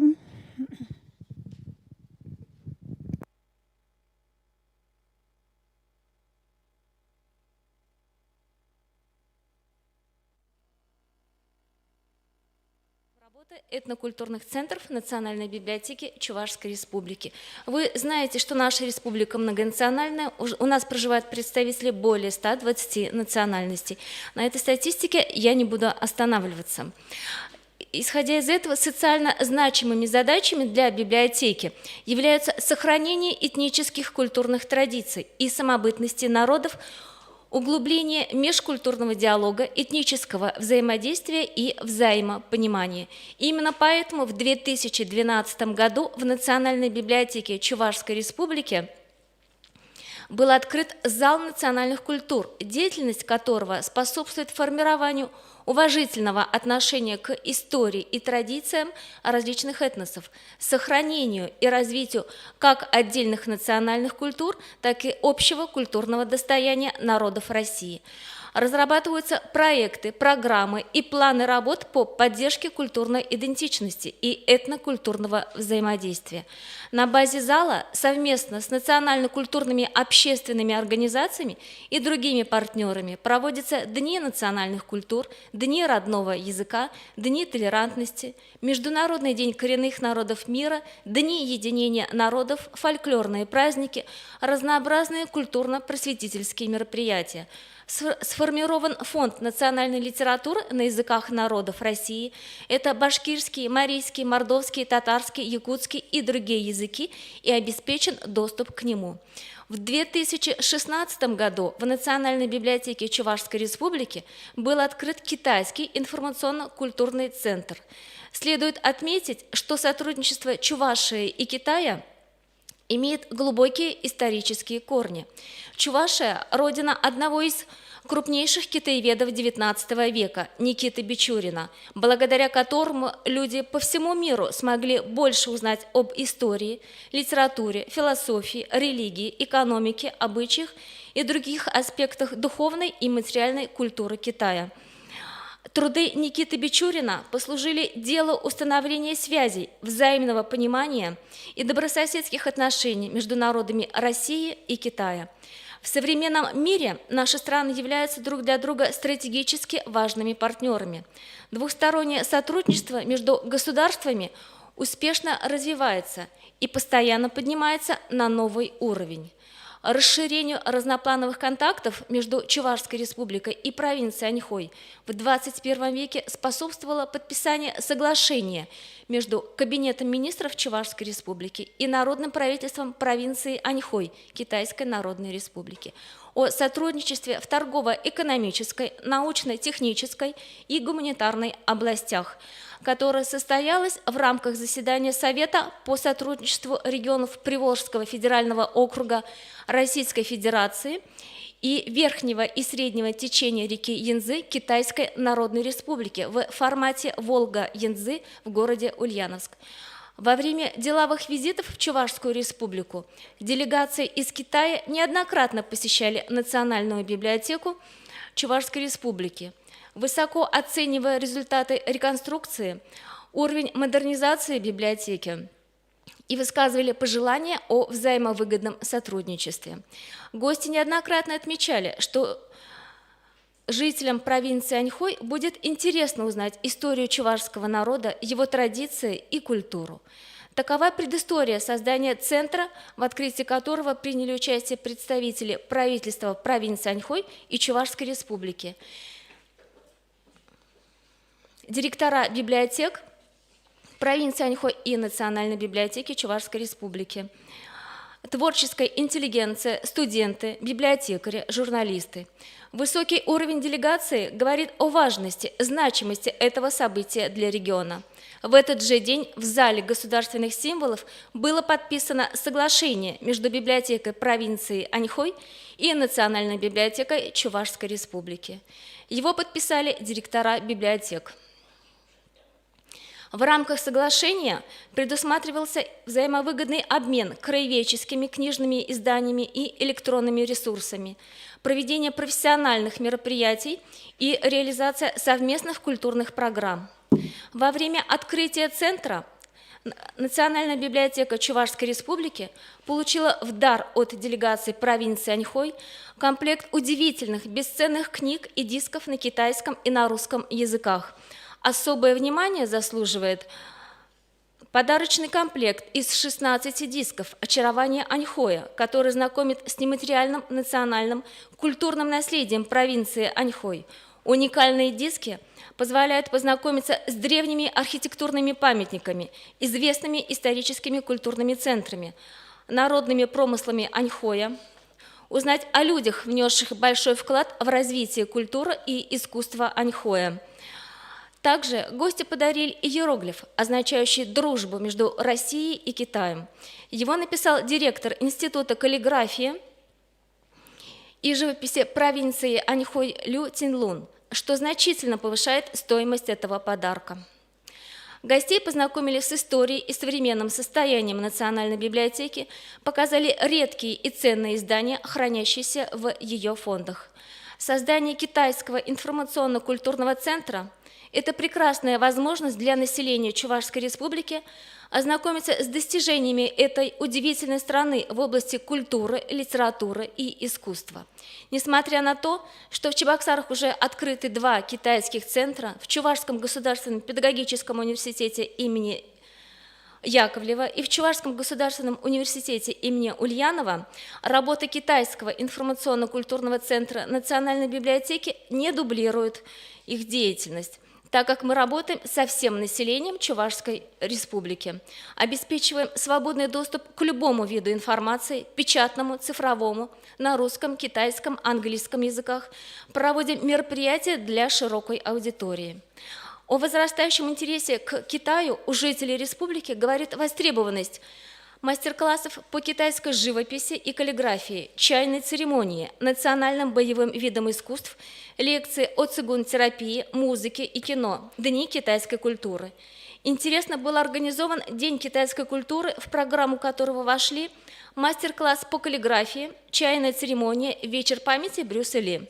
В мероприятии приняли участие преподаватель китайского языка, студенты-магистранты историко-географического факультета Чувашского государственного университета имени Ульянова, учащиеся Пекинской школы шаолинского кунг-фу. Посетители узнали много нового о традициях чайной церемонии, кунг-фу, научились азам каллиграфии, получили массу положительных эмоций и впечатлений. Совместно с Федерацией кунг-фу Чувашской республики, Пекинской школой шаолинского кунг-фу, Федерацией оздоровительного цигун и тайцзи-цюань был организован Всемирный день тайцзи-цюань и цигун. В этот день были организованы показательные выступления, обучающие классы, встречи с мастерами боевых искусств. Аналогичные мероприятия проводятся ежегодно в 60 странах в последнюю субботу апреля. Немалый интерес вызвала презентация современной библиофильской книги «Трактат 36 стратагем. Канон военного искусства Древнего Китая». Иллюстрации к трактату создали известные петербургские мастера книжной графики, которые каждый по-своему интерпретировал древний китайский текст, используя различные техники гравюры и литографии. Книга содержит 36 иллюстраций, 6 из которых в технике цветной литографии выполнил заслуженный художник Чувашской республики Александр Федоров. Более 300 человек смогли окунуться в мир традиционной китайской живописи, изображающей птиц и цветы в естественной среде, на художественной выставке в стиле гунби «Приближение весны». Анализ деятельности центра показывает, что большим спросом стали пользоваться учебники китайского языка, книги по китайской каллиграфии, литература по китайской живописи. На наш взгляд, удачной идеей оказался творческий проект «Дружба через сказки», инициированный публичной библиотекой Новоуральска, который призван объединить народы и познакомить с культурой разных регионов России и мира. Взяв его за основу, Национальная библиотека Чувашской республики реализует свой долгосрочный международный проект «Сказочный поезд дружбы». К участию в качестве партнеров приглашаются отечественные и зарубежные библиотеки. Его основная цель – последовательное изучение детьми сказок разных народов мира и создание по их мотивам иллюстраций. На сегодняшний день успешно реализованы 4 этапа проекта. Первый этап объединил под своим началом 2 региона нашей страны – Свердловскую область, город Новоуральск, и Чувашию, города Чебоксары и Новочебоксарск. Воспитанники школы искусств Чувашии и Новоуральска рисовали иллюстрации по мотивам чувашских сказок и уральских сказов Павла Бажова. В последующем между регионами состоялся обмен этими иллюстрациями в электронном виде. Все работы экспонировались в Национальной библиотеке Чувашской республики и публичной библиотеке Новоуральска на межрегиональных выставках, объединенных основной идеей – показать стремление детей к творчеству, общению, дружбе и миру. Очередной этап международного проекта «Сказочный поезд дружбы» был посвящен китайской культуре, в котором приняли участие воспитанники художественных школ и школ искусств Чувашской республики и юные жители провинции Аньхой и Гуйчжоу Китайской Народной Республики, представившие 76 иллюстраций по мотивам китайских и русских сказок, которые экспонировались в залах библиотеки провинции Аньхой и Чувашской Республики. Передвижную выставку организовали в библиотеках Чебоксарского и Ядринского районов. Посетители имели возможность увидеть, как китайские дети понимают русские народные сказки, воспринимают произведения русского фольклора. Красочные иллюстрации погрузили в мир Китая. У детей возникло желание прочитать эти сказки. Как отметил член Союза художников Российской Федерации, заслуженный художник Чувашской Республики Анатолий Данилов, работы яркие, интересные, живые. Через сказки мы знакомимся с менталитетом соседней дружественной страны. По мнению директора библиотеки провинции Аньхой, благодаря проекту жители регионов узнали о культуре Китая и России. В 15 публичных библиотеках провинции Аньхой были выставлены работы. Выставка имела грандиозный успех. В 2018 году по предложению китайской стороны с целью популяризации самобытной культуры, истории и природного достояния Чувашии и Китая в стенах библиотеки партнеров была организована выставка фотографий «Мое открытие страны. Чувашия Аньхой». Выставка знакомит жителей Китая и Чувашии с культурным и историческим наследием, природным богатством своих территорий через фотографии. На выставке представлено 62 фотографии. В библиотеку провинции Аньхой было отправлено 36 фотографий. Участники из Чувашии, чьи работы были переданы для организации фотовыставки в библиотеке провинции Аньхой, получили сертификаты участников. Ярким событием 2020 года стал совместный фотопроект «Китайский этюд», в рамках которого в библиотеке провинции Аньхой и Национальной библиотеки. Организованы выставки фотографий, отражающих культуру и традиции народов. В перспективе библиотеки планируют проведение просветительских мероприятий с участием чувашских и китайских деятелей культуры, науки, образования и искусства, направленных на углубление отношений между народами Чувашии и Китая. Поддержку при проведении мероприятий оказывают Федерации кунг-фу Чувашской Республики, Чебоксарский филиал Пекинской школы шаолиньского кунг-фу, Центр китайского языка и культуры Чувашского государственного педуниверситета и Китайский культурный центр Чувашского государственного университета, музей «Бичурин и современность». Национальная библиотека, выполняя свою миссию участие в процессе сохранения и развития культуры чувашского и других народов, компактно проживающих на территории республики, приняла предложение Национальной академической библиотеки Республики Казахстан об открытии Центра казахстанской литературы и культуры. Это был на тот момент третий центр в Российской Федерации. Два первых были открыты в Российской государственной библиотеке и в Национальной библиотеке Республики Якутия. Чуваши, так же как и якуты и казахи, родственные тюркские народы. И, может быть, это явилось одной из причин, почему центр был открыт в Чувашской республике. 25 мая 2018 года, в преддверии Общероссийского дня библиотек, в Национальной библиотеке в торжественной обстановке состоялось открытие Центра казахстанской литературы и культуры в рамках международного проекта Национальной академической библиотеки Республики Казахстан в городе Астане. Предваряла церемонию открытия подписание меморандума между национальными библиотеками Чувашской Республики и Республики Казахстан о взаимопонимании и сотрудничестве, в рамках которого предусмотрено налаживание устойчивого взаимообмена литературой и доступ к электронным фондам двух библиотек. Директор Национальной библиотеки Чувашской Республики подчеркнула, что открытие Центра казахстанской литературы и культуры является значимым событием для развития культурных связей Чувашии и Казахстана. И помимо представленных в экспозиции замечательных книг, в будущем будут проводиться различные мероприятия, направленные на расширение культурного обмена. В торжественной церемонии открытия приняли участие директор Национальной библиотеки, представители Национальной академической библиотеки Республики Казахстан, творческая интеллигенция, студенты, библиотекари, журналисты. Заместитель министра культуры Чувашской Республики оценила возможность населения республики ближе познакомиться с казахской литературой, культурой, обратила внимание на появившуюся возможность реализовывать совместные проекты, которые позволят нам больше узнавать друг о друге. Как отметила заместитель руководителя Национальной академической библиотеки Республики Казахстан, проект реализуется с 2016 года, и сегодня такие центры функционируют более чем в 20 странах мира. Они открываются при поддержке Министерства культуры и спорта и Министерства иностранных дел Республики Казахстан.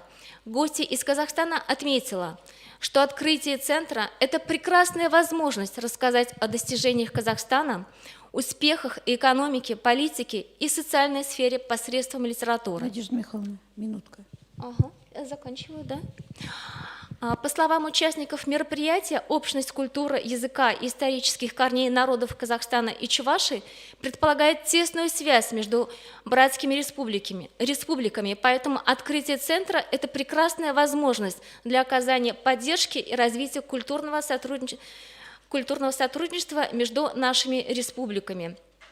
Писатели, которые присутствовали на открытии, подчеркнули, что еще в прошлом веке в рамках обмена издавались труды писателей обоих народов, а также переводы их произведений на национальные языки. И они уверены, что работа эта будет продолжена. Нам подарен ряд очень интересных, уникальных книг о Казахстане, его культуре. И наша библиотека стала в рамках популяризации книг проводила ряд книжных выставок.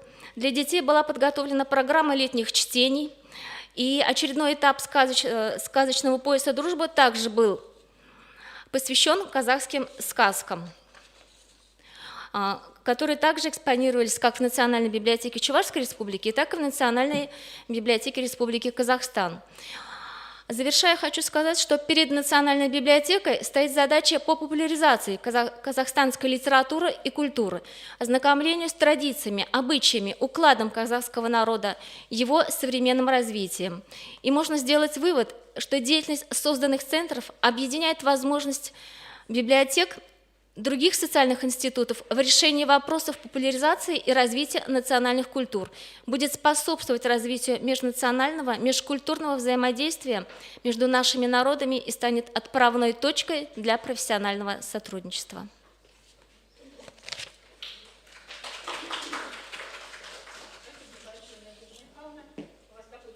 Центр, прям живой организм, такая международная деятельность идет. Коллеги, нам предлагают делать перерыв. Давайте, наверное, да, потом продолжим. Да. Сколько примерно? 30 минут? Да, написано 30 минут, да.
опыт участия в программах, который связан с сохранением, развитием традиций и культур народов, которые проживают на ее территории. Просто в скобках замечу, что Владимирская область не полиэтничный регион, по большому счету, потому что 95 с копейками, около 96% это русские. То есть, представляете, на оставшиеся 152 народа, которые проживают на нашей территории, приходится, ну, в общем, меньше 5%. А всего у нас в области где-то чуть больше 1 200 000 населения. Итак, в декабре 2014 года при поддержке администрации Владимирской области на базе Владимирской областной научной библиотеки был открыт Центр социально-культурной адаптации мигрантов. Партнерами при открытии центра выступили, ну, во-первых, наш университет, Владимирский государственный университет имени Столетова и Владимирский областной союз женщин. Скажу сразу, вот во многих библиотеках, когда начинают работать по направлению межкультурной интеграции, по развитию, продвижению культур народов, которые населяют определенную территорию, часто организовывают какую-то единую структуру. Мы, наверное, сделали ошибку, как мне кажется, все больше со временем, что у нас нет какого-то единого отдела, какой-то структуры организационной, которая этим занимается. У нас центр изначально не был выделен как самостоятельная единица. Собственно, он и сейчас не существует как самостоятельная единица, он существует как некий план, который реализует несколько отделов. Прежде всего, у нас это отделы по продвижению чтению и связям с общественностью, это информационно-библиографический отдел, это отдел литературы на иностранных языках. Общую работу центра курирует замдиректора по научной работе. При необходимости другие отделы также подключаются к нашим программам, но, опять-таки, вот она проблема, нет кого-то единого. То есть, опять-таки, я, как представитель информационно-библиографического отдела, я одно направление курирую, теперь сейчас рассказываю про все. Вот, то есть, у нас вот это проблема номер один, потому что в данном случае что лучше, если кто-то один занимается всем, и хотя бы один человек конкретно отвечает за все направления работы, ну или, по крайней мере, курирует их. Создание центра, что плюс в каком-то плане было для нашей библиотеки, хотя это новый опыт, и мы вот так организационно не организовались. Создание центра подтолкнуло библиотеку к пересмотру практики комплектования фонда. Как оказалось, в 90-е годы библиотека не приобретала современная литература на языках народов России, но вопрос, как бы мы узнали, как она выходила, где она выходила и так далее. Мало того, мы выяснили, что мы даже не закупали переводов на русский язык национальных авторов. То есть у нас в этом плане фонд обеднел. К тому же большую часть фонда его просто списали, потому что решили, ну, Союз развалился, осталась Россия, литература не слишком востребована, возможно, никогда не будет востребована. Вместо того, чтобы поставить вопрос, может продвигать этот фонд. Но, тем не менее, мы возобновили целенаправленное комплектование фонда книг на языках народов России и стран ближнего зарубежья. К сожалению, проблемы с комплектованием есть. Шушана Сименко об этом говорила, что мы не знаем, у нас нет информации о том, что выходит на территории России даже. Безусловно, больше всего у нас комплектование на татарском языке, здесь проще всего. Но в целом фонд литературы на языках народов России у нас на конец 2020 года 321 экземпляр. Там есть книги на армянском, есть книги на узбекском, книги на татарском, книги на чувашском, книги на марийском. Ну, собственно говоря, объем все-таки небольшой. Книги у нас эти аккумулируются в фонде отдела литературы на иностранных языках. И достаточно большой объем книг, которые там, это подарки. Особенно у нас в этом плане отличается армянская община. Цель работы центра изначально виделась как информационная поддержка людей, которые приезжают в Владимирскую область из других стран для временного или постоянного проживания. Перед центром были поставлены задачи оказания информационной помощи, поиск юридических документов, обучение компьютерной грамотности при необходимости проведения занятий по русскому языку силами волонтеров из университета. Однако, ставя такие задачи, перед центром библиотека не представляла все сложности работы с той аудиторией, которую она для себя выбрала. Потому что одно дело работать с уже устоявшимися общинами, с людьми, которые давно проживают, и компактно, диаспоры, которым там не один десяток или сотни лет, другое дело работать с людьми, которые только что приехали, и у которых, в принципе, может не стоять цель адаптироваться к этой среде. Они могли приехать на год, подзаработать денег и уехать, у них не стоит глобальной задачи в этой среде прижиться и навсегда остаться.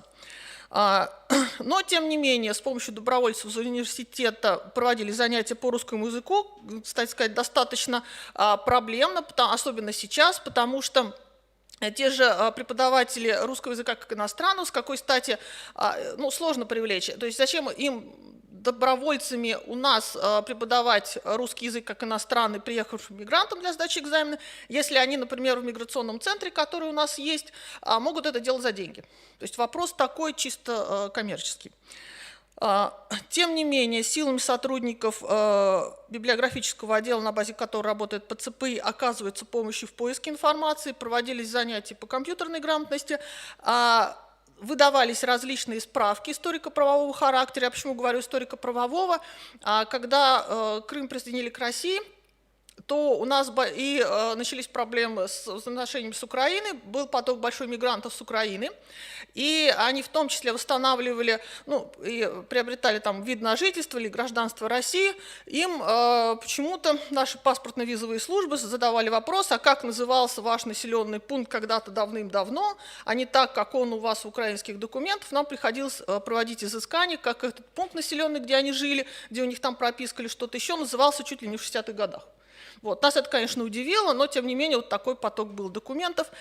Приходили люди, которые сталкивались с проблемами, когда у них только советский паспорт, они, допустим, приехали из Казахстана, и вряд ли они могут выехать из России, выехать в Казахстан, потому что там с паспортом проблема, здесь у них только советский, что им делать? Там, конечно, это очень сложный случай был, но, тем не менее, вот такие вопросы тоже возникали. И пытались найти документы или хотя бы ходы помочь людям, потому что, допустим, сами заниматься поиском информации в сети в силу возраста, это, как правило, люди в возрасте, им было сложно. Достаточно быстро мы поняли, что такое направление работы именно с мигрантами, которые приехали к нам, все-таки сложно. И, если честно сказать, это не совсем библиотечная работа, потому что для этого требуются специалисты. Сотрудники службы, связанные с миграцией МВД России, они помогают, но это, опять-таки, все-таки не библиотечная работа. И быстро направление работы нашего центра, оно стало развиваться в другую сторону, а именно в сторону, скажем так, становления библиотеки как площадки этнокультурного диалога между теми диаспорами, которые проживают на территории нашей области. А информационная работа в каком-то плане ушла в онлайн-формат, и в данном случае она представлена у нас сайтом хэштег «Вместе Владимир». Он был создан в декабре 2017 года. При его создании изучались сайты и диаспор, и различных органов власти, общественных организаций, которые до этого существовали, просто для того, чтобы не дублировать информацию, которая была там. То есть можно было разместить историю там про культуру народов Дагестана, культуру армян, культуру азербайджанцев, но это как бы хорошо, но мы бы тогда дублировали то, что уже существует, хотелось бы что-то новое. И, в принципе, нам показалось, что мы создали достаточно такой неплохой ресурс. Другое дело, что он пару раз падал по техническим причинам, и вместо того, чтобы развивать, мы его просто восстанавливали. Но это как бы отдельная история, может со всеми случиться. Тем не менее, сейчас он живет, и регулярно я провожу мониторинг востребованности тех или иных материалов. И если долгое время интерес был к материалам, которые касаются статистики проживания народов на территории Владимирской области, либо тех, кто имеет гражданство России, либо тех, кто имеет, скажем, вид на жительство или как мигрант приехал, то за последние 3 месяца у нас прямо рывок совершил материал, посвященный получению вида на жительство. Причем до этого он в трендах вообще никак не появлялся, то есть там было меньше 1500 просмотров, потом раз я смотрю, через 3 месяца проверяю как раз перед тем, как приехать сюда, там более 5000 просмотров. То есть, видимо, материал востребованный, но с этим тоже есть проблема, об этом чуть позже. Итак, основными целями создания этого сайта изначально были определены: первое – развитие направления нового в информационной работе центра, расширение аудитории через онлайн-формат. Далее – размещение в электронной среде информации, которая представляет интерес для мигрантов, в том числе трудовых, предоставление информации о миграционной ситуации во Владимирской области, раскрытие ресурсов Владимирской областной библиотеки по работе в сфере межнациональных отношений. Задачи, которые мы поставили перед собой, это мониторинг, размещение новостей в области миграции, миграционной, национальной политики и межгосударственных отношений, прежде всего со странами СНГ, предоставление информации правового характера, которая касается законодательства Российской Федерации о миграции, статистические данные предоставляем и информируем в том числе о фонде, который касается литературы на иностранных языках и проблем миграции. Сайт расположен на сервере библиотеки в домене lib33.ru. За техподдержку продвижения отвечает отдел автоматизации, за отбор и информации за наполнение сайта, размещение материалов отмечает информационно-библиографический отдел. Сайт отражен в разделе «Наши проекты» на сайте Владимирской областной научной библиотеки и ищется по названию в поисковых системах Яндекс или Google. Так вот, как показала статистика, я уже говорила, наиболее востребованные материалы – это прежде всего публикации на временное проживание, хотя большим спросом, как ни странно, стала пользоваться информация, скажем, о Владимире, где мы размещаем информацию о том, какие системы переводов платежей существуют, где точки этих систем перевода, где находятся, допустим, те же больницы, как приехать во Владимир, как добраться и выбраться из него, какие органы власти и информация о том, как до них достучаться. Оказывается, тоже интересно.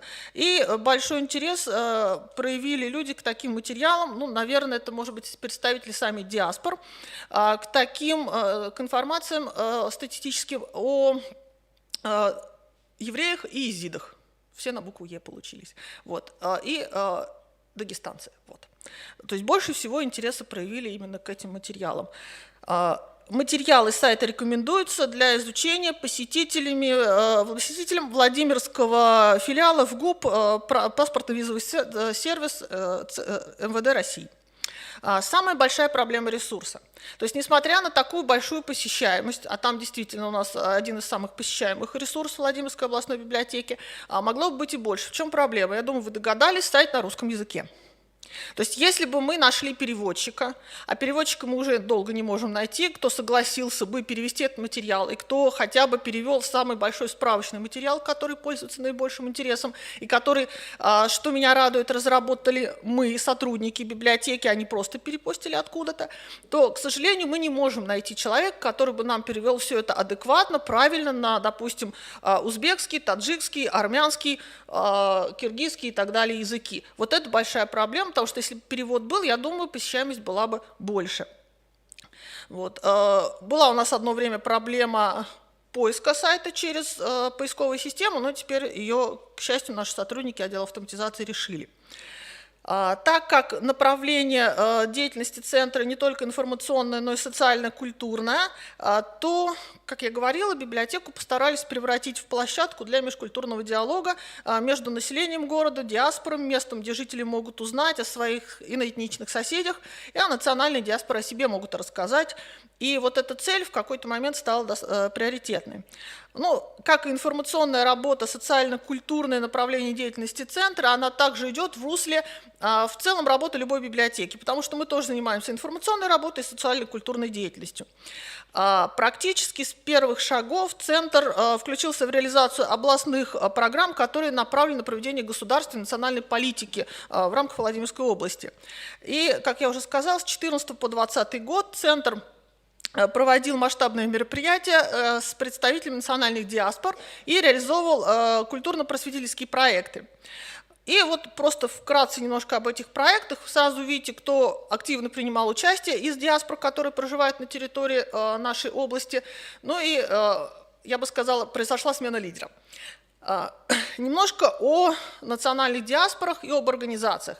Если зайти на сайт Владимирской областной, сейчас скажу, на сайт администрации города Владимира, если зайти на сайт, посвященный национальностям, проживающим в городе, есть у нас такой отдельный сайт, то можно увидеть большие списки объединений, национальных объединений, которые работают у нас в области. Однако, когда я стала обновлять сайт уже наш вместе Владимир, мне нужна была актуальная информация, то выяснилось, что, допустим, очень многие объединения, они утратили лицензию, потому что они должны регистрироваться, указывать коды своей деятельности и так далее, то есть официальную регистрацию проходить, а у многих эта официальная регистрация уже прошла все сроки.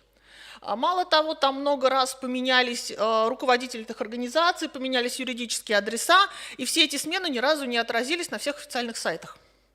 Вот. Соответственно, можно говорить, что даже у нас в городе целых 17 объединений, конечно, по области больше, причем 2 из них объединения – это татар.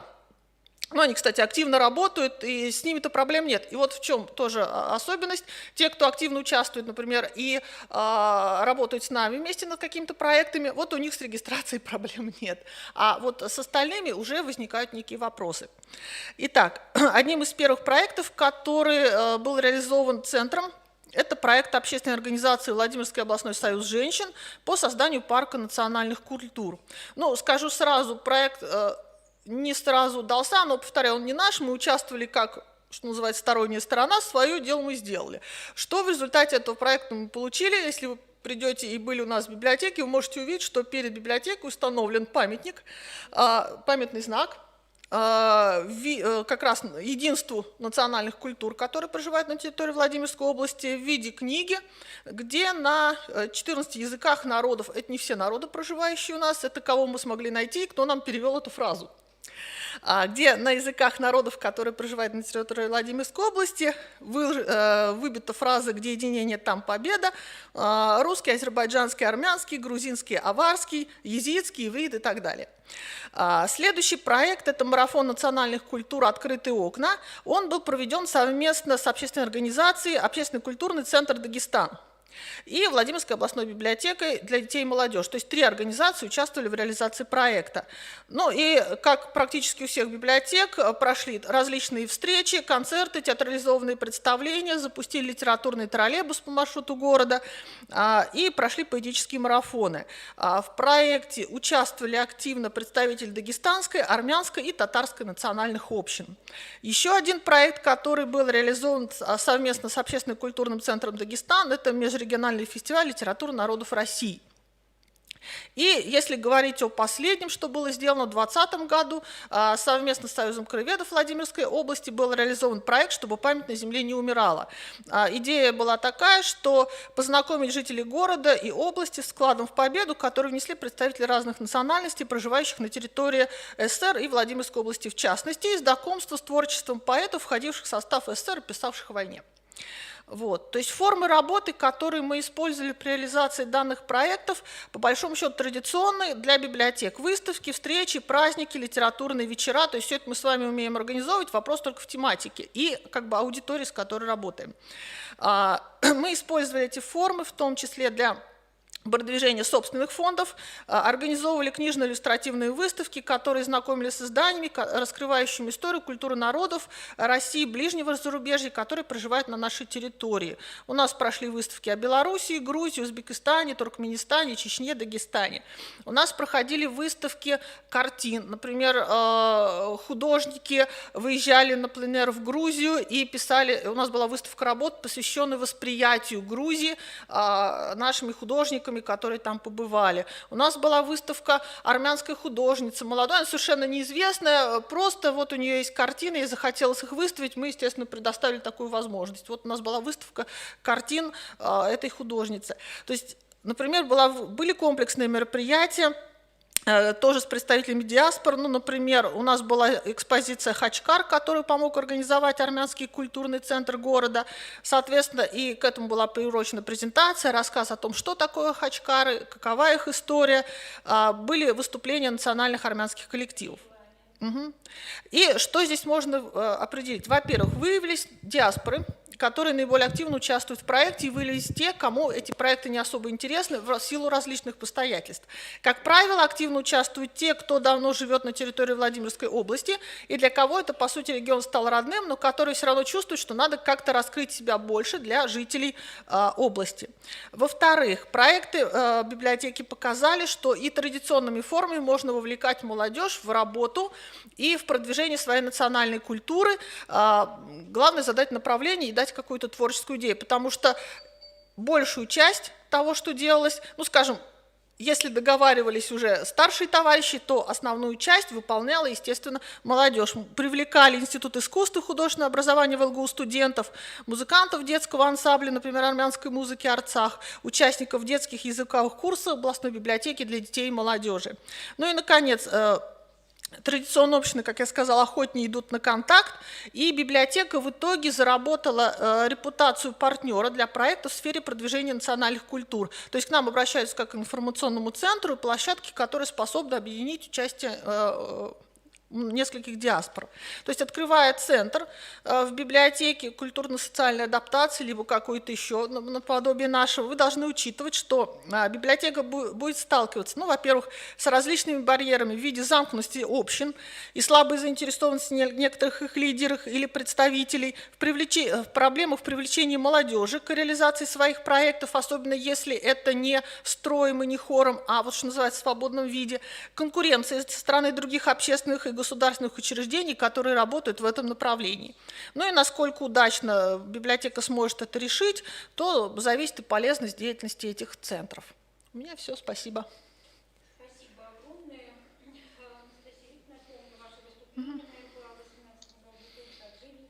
Спасибо. Я хочу сказать про проблемы, которые озвучила Анастасия Викторовна. Дело в том, что вот она начала с чего? Что списали литературу, потому что некуда было девать. И, коллеги, это вообще на самом деле очень большая проблема. У меня есть такая мечта, но я не знаю, смогу я ее воплотить в жизнь или нет. Дело в том, что я хотела на базе нашего отдела национальных литератур Российской национальной библиотеки сделать такой своеобразный центр, куда бы как раз передавали бы вот такую литературу ненужную как бы, да, в библиотеках. А чем это чревато? Сейчас скажу. Например, исчезающие языки малых народов, да, Север, Сибирь и так далее. Там печатают методические пособия, учебники и прочее. Эта литература не распространяется по обязательному экземпляру. Она устаревает, ее списывают. Понимаете, да? И литература исчезла насовсем. И потом уже, когда наши языковеды, ученые начинают работать, и нигде не сохранилось это, потому что вроде бы все честно выполняют свою работу, списали литературу и так далее. И вот я думаю, среди списанной литературы наверняка бывает такое, что попадаются книги, которых нет в национальных библиотеках. И вот это просто моя мечта, сделать такой центр, это, куда бы вот присылали. Ну, конечно, здесь есть проблемы, и почтовые расходы и прочее. Я не знаю, как это сделать, но вот все время стараюсь на уровне дирекции поставить этот вопрос. И потом те книги, которые уже есть, ведь будет стекаться все, как бы я понимаю, какой это будет наплыв, куда передавать. Вот в библиотеке, например, в Петербурге, например, есть библиотека, они себя так и назвали, библиотека национальных литератур. Это на базе Лермонтовки. Они работают активно с диаспорами, и пока из обменного фонда мы туда им передаем дублеты, триплеты и прочее. Они на дом выдают книги. Словари мы, которые вот списывали уже устаревшие, тоже передавали им. Настя, у меня такой вопрос. А вот справки на платной основе выдавали им, да, Нет?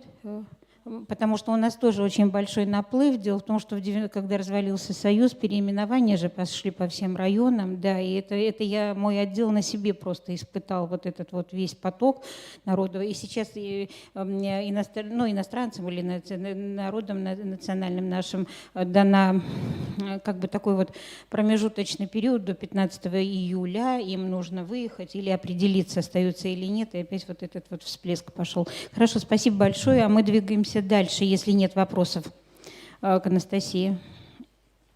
Так, значит, во имя укрепления дружбы и добрососедства. Звучит как лозунг.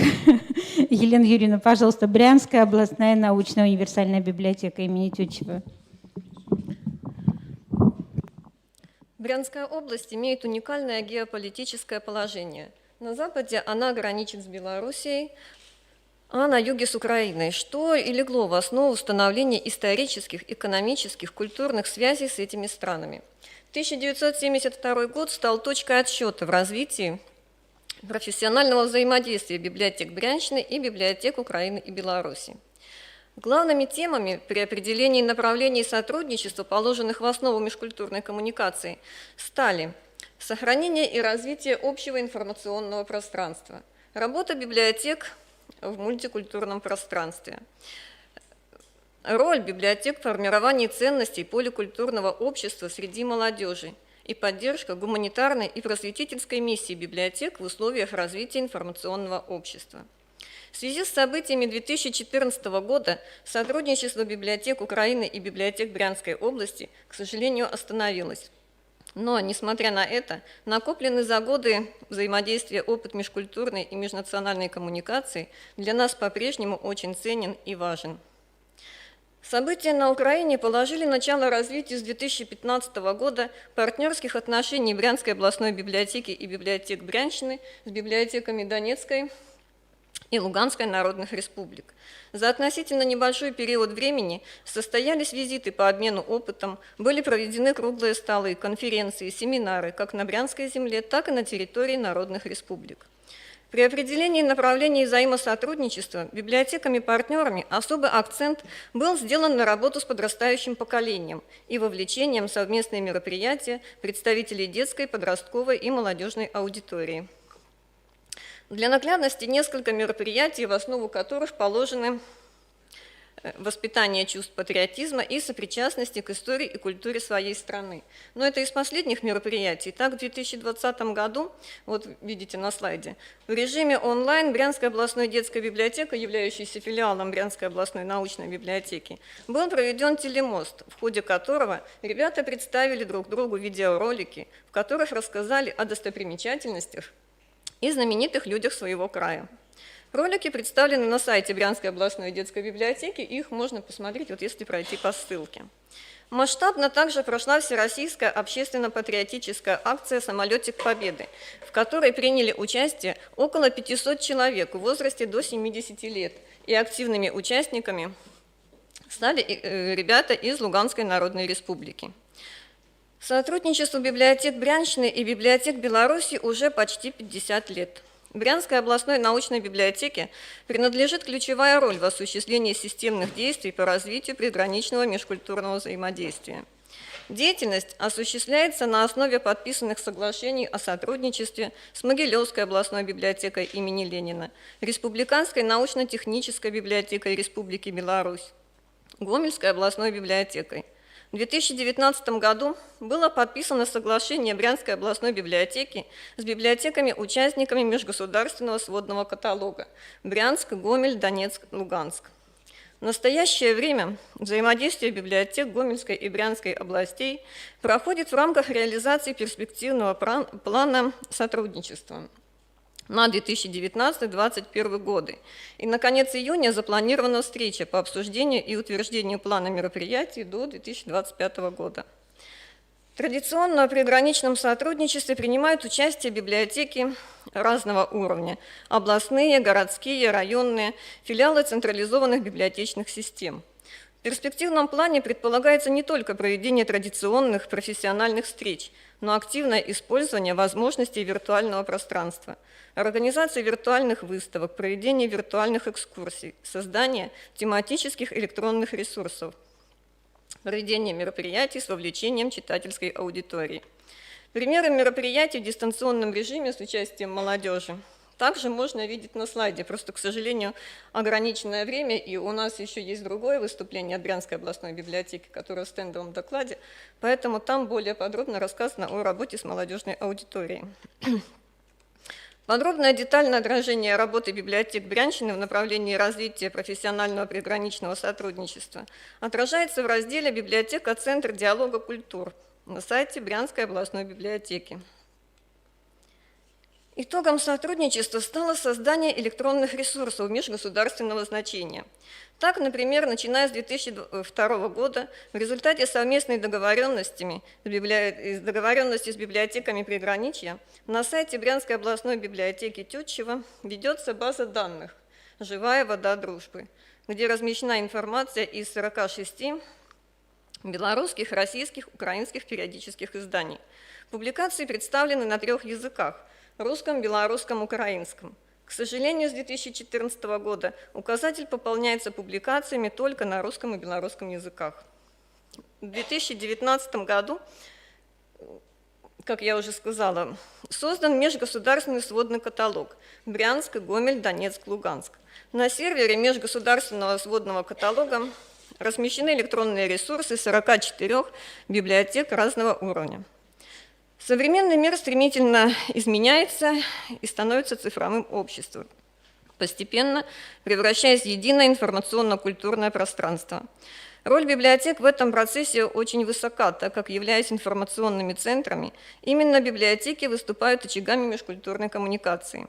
Литература и искусство, как правило, становятся основным двигателем международной культурной интеграции.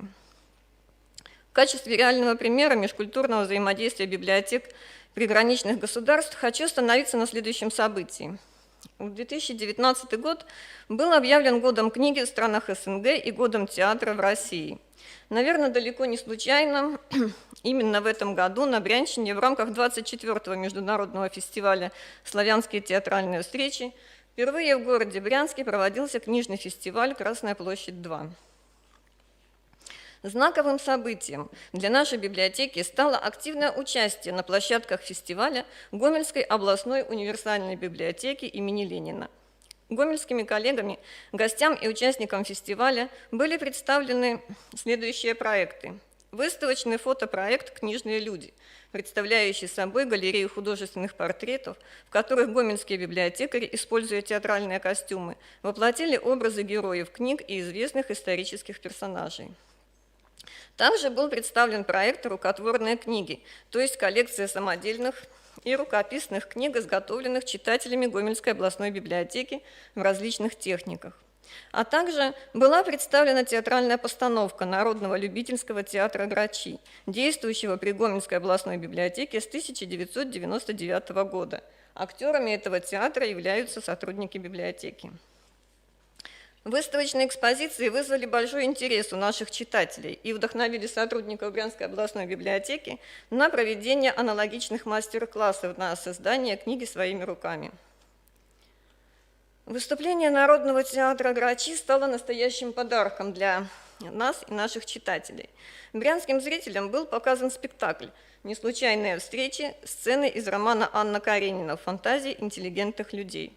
Спектакль посвящен княгине Ирине Ивановне Паскевич, наследнице огромного состояния и последней владелице гомельского имения, много сделавшей в свое время для развития Гомеля. Ирина Ивановна первая перевела на французский язык роман Льва Николаевича Толстого «Война и мир», а писатель Иван Сергеевич Тургенев способствовал распространению ее перевода за рубежом. В пьесе «Неслучайные люди», «Неслучайные встречи» по замыслу автора показаны судьбы этих исторических личностей сквозь призму романа Анна Каренина. Опыт создания на базе Гомельской областной библиотеки театра всегда вызывал живой интерес у библиотек Брянщины. В год театра, вдохновившись идеей гомельчан, на базах сразу двух муниципальных библиотек, Климовской межпоселенческой центральной библиотеки и Центральной городской библиотеки системы общедоступных библиотек города Брянска, были созданы библиотеатры, где в качестве актеров выступают молодые специалисты библиотек, которые также представили свой первый театральный опыт на площадках фестиваля. Климовская библиотека представила постановку отрывков из пьесы Островского «Женитьба Бальзаминова». А театр системы общедоступных библиотек города Брянска подготовил спектакль по пьесе Дениса Ивановича Фанвизина «Недоросль». Таким образом, Брянская областная библиотека смогла стать межкультурной площадкой для коммуникации молодых специалистов библиотек Брянщины и Беларуси. И что самое приятное, в основе этого взаимодействия лежит любовь к книге и искусству. Говоря о межкультурном взаимодействии, нельзя не сказать еще об одном нашем проекте. Это межгосударственный издательский проект. Издание альбома «Сердца наши рядом друг о друге поют». В рамках 45-летия сотрудничества приграничных государств Брянской областной библиотекой был инициирован и проведен среди детей и молодежи Брянщины и Беларуси международный конкурс по творчеству писателя-земляка Николая Афанасьевича Третьякова, уроженца Брянской области, проживающего в настоящее время в Санкт-Петербурге. Идея проведения международного конкурса родилась в процессе знакомства с творчеством писателя.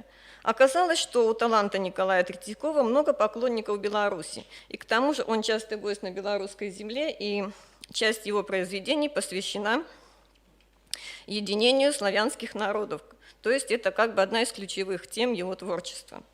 Многие стихотворения Николая Афанасьевича были также положены на музыку белорусскими композиторами. По условиям конкурса участникам необходимо было сделать иллюстрацию к понравившемуся произведению поэта или написать на него отзыв. В конкурсе приняли участие ребята из различных уголков Брянщины, а также из Минска и Витебска. По итогам конкурса был издан сборник материалов под говорящим названием «Сердца наши рядом друг о друге поют».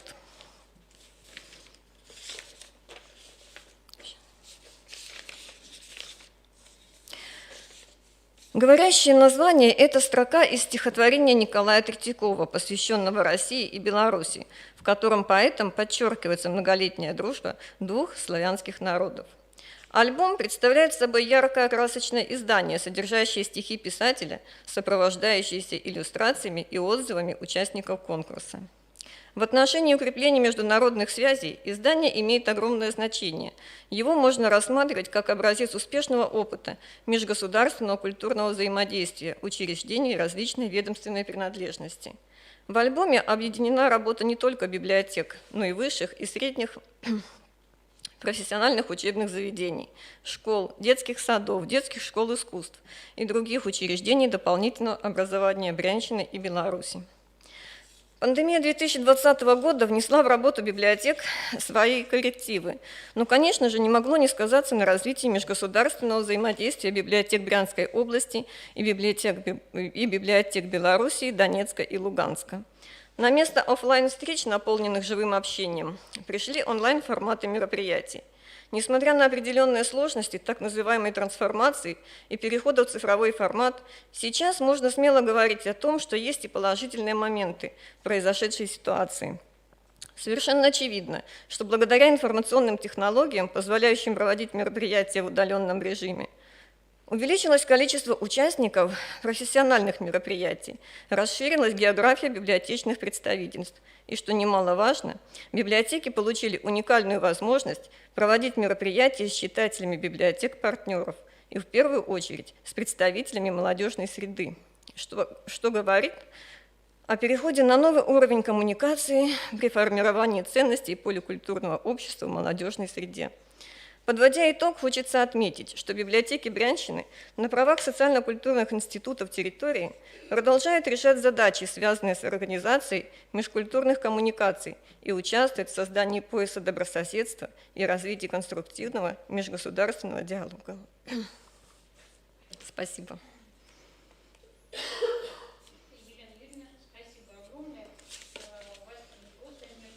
Да, какое-то сотрудничество, но вот это приграничное сотрудничество, оно выступает прям как отдельное направление деятельности библиотек.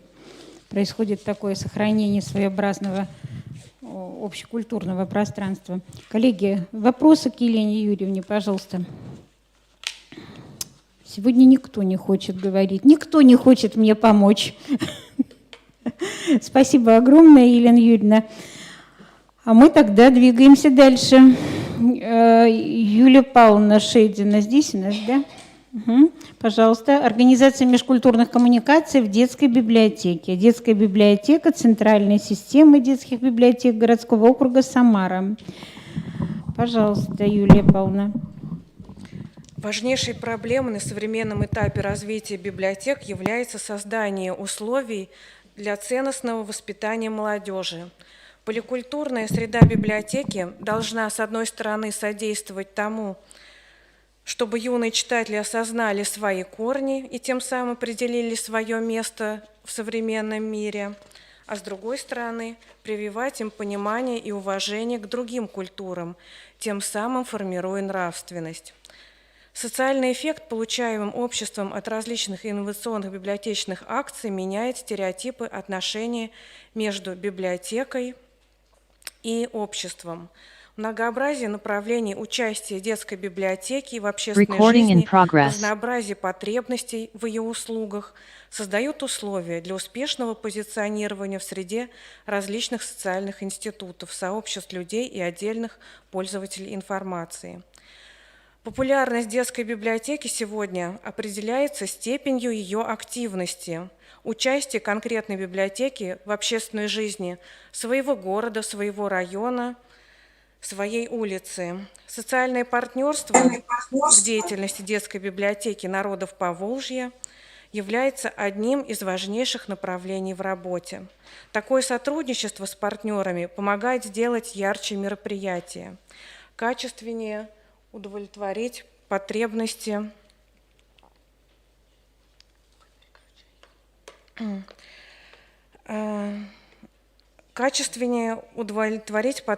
пользователей в необходимых информационных услугах.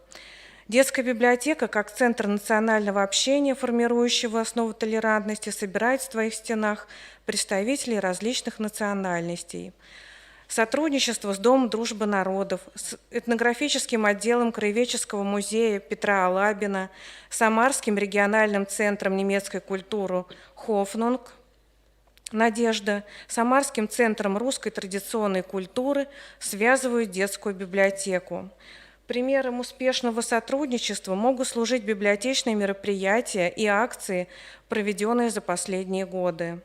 Библиотека народов Поволжья принимает участие в фестивале «Национальные сезоны» в городе Новокуйбышевск, где представляет свои информационные площадки. В этнографическом фестивале «Волжские забавы» в селе Дубовый Умет Волжского района мы подготовили книжную площадку, которая называлась «Книжный джем», и гости фестиваля могли приобщиться к литературе, не только ознакомившись с книгами, но и продегустировав любимое варенье писателей, общественных деятелей, царей. Одним из примеров сотрудничества стал проект «Музей, театр, галереи. Национальный костюм. Культурное наследие России». Партнерами выступила Самарская областная научная библиотека, Русский центр традиционной культуры, Дом дружбы народов Самарской области. Книжные полки библиотеки пестрят от новинок и красочных названий литературных выставок. Библиотека имеет в фонде издания на языках народов Поволжья. Приобретаются книги в Мордовии, Чувашии и Татарстане. Издатели осознают свою ответственность за формирование фонда местной печати. Основа основ в работе библиотеки – книги Тамары Ведерниковой, Елены Егафовой, Ирины Касьяновой, Бориса Рыбакова и Владимира Стасова. Библиотекари изучают и анализируют потребности пользователей различных национальностей в тех или иных журналах и газетах. Библиотека получает журналы «Живая старина», «Народное творчество», «Творчество народов мира», «Все мы Россия», «Мы башкиры», «Челесемы», «Салават Купере», литературные журналы «Дружба народов», «Казан-Утлары». Составляются памятки, дайджесты, буклеты, закладки. Только за последние годы увидели свет рекомендательный список литературы «Народы Поволжья», библиографические дайджесты, «Чай и чаек», посвященный традициям чаепития у разных народов, буклеты, татарские писатели, чувашские писатели, башкирские писатели, удмуртские писатели, памятки, мордва, чуваши, башкиры, удмурты, армяне с литературой по этим народам. Фонд литературы на национальных языках народов Поволжья постоянно пополняется новыми изданиями за счет бюджетных средств, спонсорской помощи и книг, полученных в дар. Формированию общественного мнения помогают связи библиотеки со средствами массовой информации, которые играют большую роль в анонсировании, информационном сопровождении мероприятий и проектов. Тесное сотрудничество связывает детскую библиотеку с газетами «Самарская газета», «Правда», «Волжская коммуна», «Бардемлек», «Самарский ветеран», «Социальная газета» и самарскими телерадиокомпаниями «Губерния», «СКАТ», «ГИС». Библиотека сотрудничает с национальными школами. Заключены договоры со школой Ектылык, школа номер 42, в которой еврейские национальные классы, и воскресными школами Мордовской, Чувашской, Армянской. Жители Самары приобщаются к национальной культуре и традициям народов, проживающих в Самарской области, посещая музейные экспозиции. Предметы быта русского народа, сделано в СССР. Это те предметы, которые бытовали в квартирах в 50-е, 60-е, 80-е годы. И выставку заварочных чайников, приносящие счастье в дом. Музейная работа библиотек становится делом престижа и способом продвижения, входит в число приоритетов и развивается в рамках программ и проектов. Совместные мероприятия с национальными школами помогают представить быт и культуру народа более полно и красочно, содействуют возрождению и сохранению исторического и культурного наследия. Детская библиотека и национальные школы готовят интерактивные мероприятия, такие как фольклорные праздники, посвященные русскому народу, Масленица, тепло родного очага – это часть традиций мордовского народа, рубашку гладит рубель – это экскурс в историю вещей, узоры на бабушкиных рушниках – часть народных традиций. Ко Дню родного языка проводим праздник «Мой язык, мое отечество», организованный совместно с немецким центром культуры Хофнунг и Самарским техникумом кулинарного искусства. В библиотеке народов Поволжья создана творческая мастерская «Кладовая народных ремесел». Занятия в мастерской проходят каждое воскресенье. Лучшие мастера Самарской области и городов Суздаля, Нижнего Новгорода делятся своими знаниями и опытом. На занятиях в мастерской можно познакомиться с традициями народов Поволжья и старинными ремеслами, получить навыки работы с различными материалами, попробовать свои силы в традиционных народных техниках. Творческая мастерская – форма работы с детьми, где ребенок учится и постигает какое-либо дело под руководством мастера, человека знающего, умеющего, желающего научить ребенка какому-либо навыку. А применительно к нашей библиотеке – это пространство мультикультурной коммуникации и вовлечения в культуру и традиции народов Поволжья, к чтению литературы. Детям разных национальностей предоставляется возможность общения со сверстниками, эмоционального раскрепощения, психологической разгрузки. Мастерская позволяет привлечь родителей к совместному сотворчеству с детьми, дает позитивное семейное общение, развитие трудолюбия, развитие усидчивости воображения. В мастерской «Кладовая народных ремесел» проходят мастер-классы разнообразной тематики для детей и подростков, молодежные, семейные. Их проводят опытные мастера, библиотекари, волонтеры, специалисты. Таким примером может послужить мастер-классы, проведенные педагогом Помощниковой Лидией Дмитриевной из Центра «Гармония», поселка Алексеевка Кинельского района. Она познакомила читателей с историей пояса, его значением в костюме русского, мордовского, чувашского народа и ручном ткачестве. Библиотека народов Поволжья наладила прочные партнерские отношения с культурным центром «Светлица», и примером может служить мастер-класс историка-реконструктора Арины Шахтариной по ткачеству. Был проект «Ремесленный городок», и там историки-реконструкторы, мастера народных промыслов Самарской области проводили мастер-классы. Так, мастер-историк, специалист по старинным ремеслам Петых Иван Геннадьевич рассказал ребятам о снаряжении русского воина прошлых веков, о технологии изготовления кольчуги. На практическом занятии дети получили навыки старинного мастерства.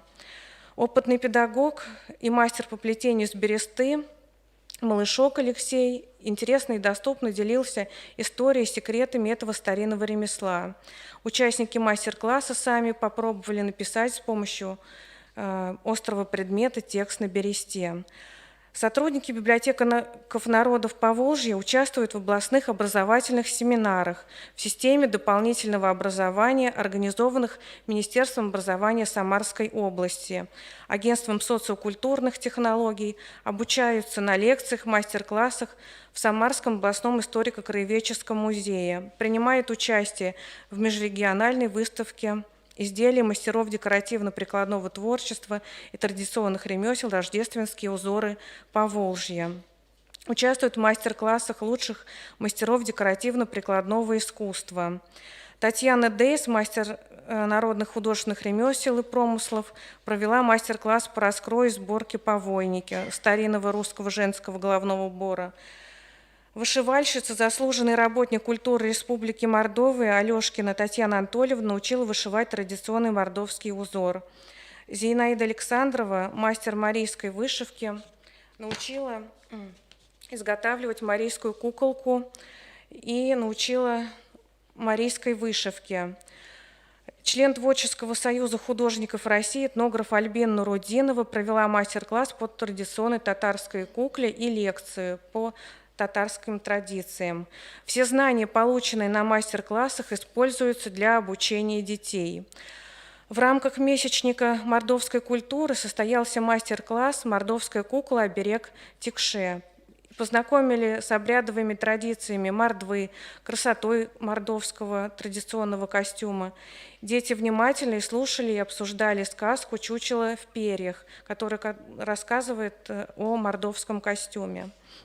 Библиотека принимает участие в Всероссийском культурно-этническом фестивале «Раскудесы». Организатором фестиваля выступает культурный центр «Светлица». Гости фестиваля приобщаются к традиционной русской культуре. Для самых маленьких детская библиотека проводит мастер-классы, например, по созданию разноцветных петушков на палочке, тряпичных зайчиков, игры, выставки. В рамках Самарского межрегионального книжного фестиваля «Время читать» сотрудники библиотеки народов Поволжья подготовили для жителей и гостей города мастер-классы по изготовлению игрушек в технике традиционной тряпичной куклы, и дети делали своими руками героев сказок. Передвижная выставка минувших дней очарования организована совместно с Центром традиционной культуры. Одежду представляли. Она была пошита мастером народных художественных ремесел и промыслов Самарской области Натальей Хайрулиным по образцам фольклорных экспедиций Самарского центра в село Екатериновка Безенчукского района. Выставка пользовалась огромным вниманием и прессы, и жителей города, и получила поддержку фонда президентских грантов. Таких примеров совместного плодотворного сотрудничества можно привести очень много, и библиотека благодарна всем, кто помогает и добрым словом, и делом. В настоящее время в нашей библиотеке реализуется национальный проект «Культура». На базе библиотеки народов Поволжья создается модельная детская библиотека. Для удовлетворения потребностей жителей в самовыражении, проведения досуга, индивидуальной работе и отражения этнографической специфики работы библиотеки в помещениях создаются новые функциональные пространства, такие как диалог культур, детство, этнографическая мозаика, золотая коллекция, быт народов Поволжья. Ставим своей задачей дальнейшее развитие партнерских отношений библиотеки с различными учреждениями и организациями, общественными объединениями по реализации социально значимых акций, библиотечных программ и инновационных проектов. Библиотека планирует наладить сотрудничество с этнокультурным и туристическим комплексом в Экограде «Волгарь», объединяющим национальные культуры народов, проживающих в Самарской области. Таким образом, сотрудничество с общественными организациями и национально-культурными объединениями повышает престиж библиотеки в регионе, поиск социальных партнеров – важное направление работы современной библиотеки, напрямую связанной с успешностью и целенаправленностью. Любая совместная деятельность – это изменение состояния библиотеки и выявление в ее работе нового. Спасибо за внимание.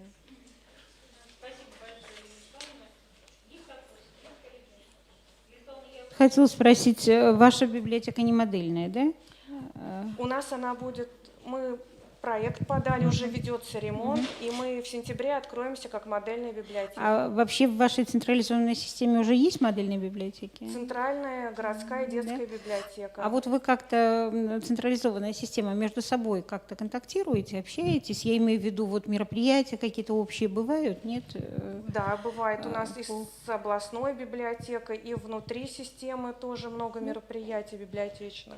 Понятно. Но это чисто библиотечные или вот тоже по национальностям какие-то? Межрегиональный фестиваль большой проводили «Время читать». У нас там была своя площадка. Там много библиотек участвуют. Понятно. И не только вот система детских библиотек. У нас еще есть взрослые системы, библиотечно-информационная, с ней мы тоже взаимодействуем. Ну ладно, удачи вам, как модельной библиотеке. Спасибо. Да. Развивайтесь, всего доброго. Коллеги, а мы пошли дальше. У нас по программе подключение, да, очередное в Zoom. Библиотечное обслуживание мультикультурного населения в Ненецкой автономном округе. Да.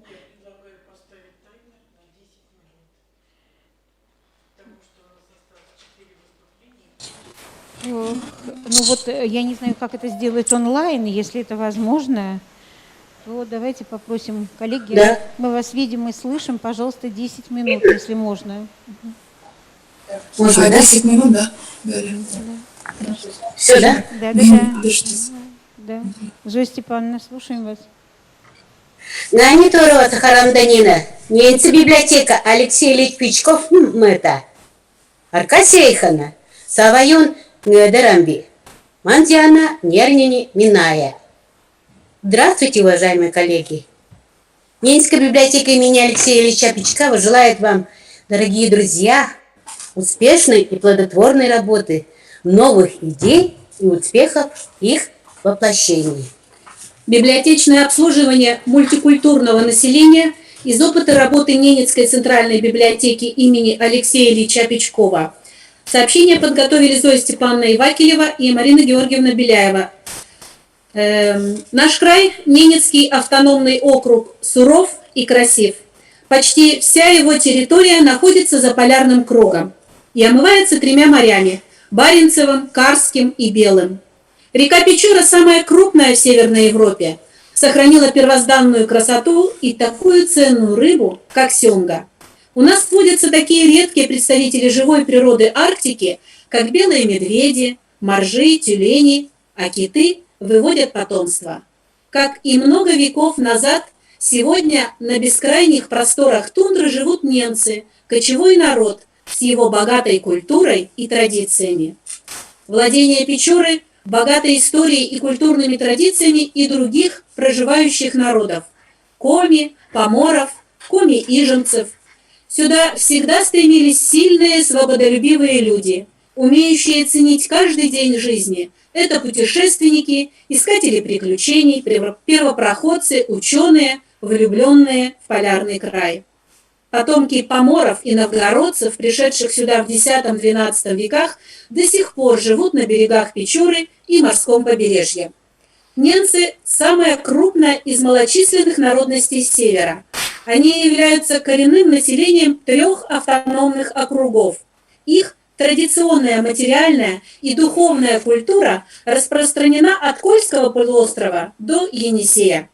В Ненецком автономном округе численность ненцев составляет 7500 человек, более 17% от всего населения округа. Ненецкий автономный округ – историческая территория, где сохраняется и развивается ненецкий этнос, ненецкий язык и национальная культура. В Ненецком автономном округе много лет существует окружная целевая программа сохранения и развития культуры Ненецкого автономного округа. И Ненецкая центральная библиотека имени Пичкова принимает активное участие в реализации этой программы, популяризируя ненецкий язык, ненецкую культуру и литературу. В рамках этой программы в библиотеке ежегодно проходят Дни ненецкой письменности, были изданы сочинения наших талантливых писателей Александра Конюкова, Алексея Пичкова, Прокопия Евтысова. Созданы документальные фильмы о наших поэтах Алексее Ильиче Печкове и Василии Николаевиче Литкове. Ненецкая центральная библиотека имени Печкова – одно из старейших учреждений культуры округа. Была создана в 1930 году и является библиотечно-информационным и культурно-досуговым центром нашего округа. Ставит перед собой следующие цели: сохранение культурного потенциала и наследия коренного народа края, формирование документального фонда изданий, печатных, электронных и аудиовизуальных на диалектах, языках ненцев и литературы о них, создание качественной системы информационно-библиотечного обслуживания коренного населения Ненецкого края, распространение информации о коренном народе Ненецкого автономного округа как среди ненецкого населения, так и среди других народов, населяющих округ. Как же реализуются эти цели?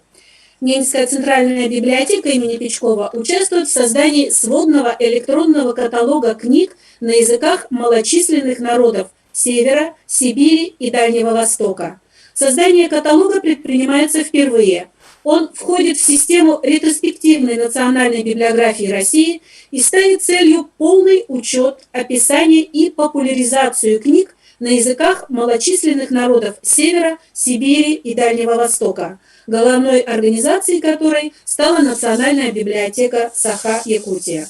В Ненецкой центральной библиотеке имени Печкова уже 20 лет работает краеведческое структурное подразделение «Отдел Севера».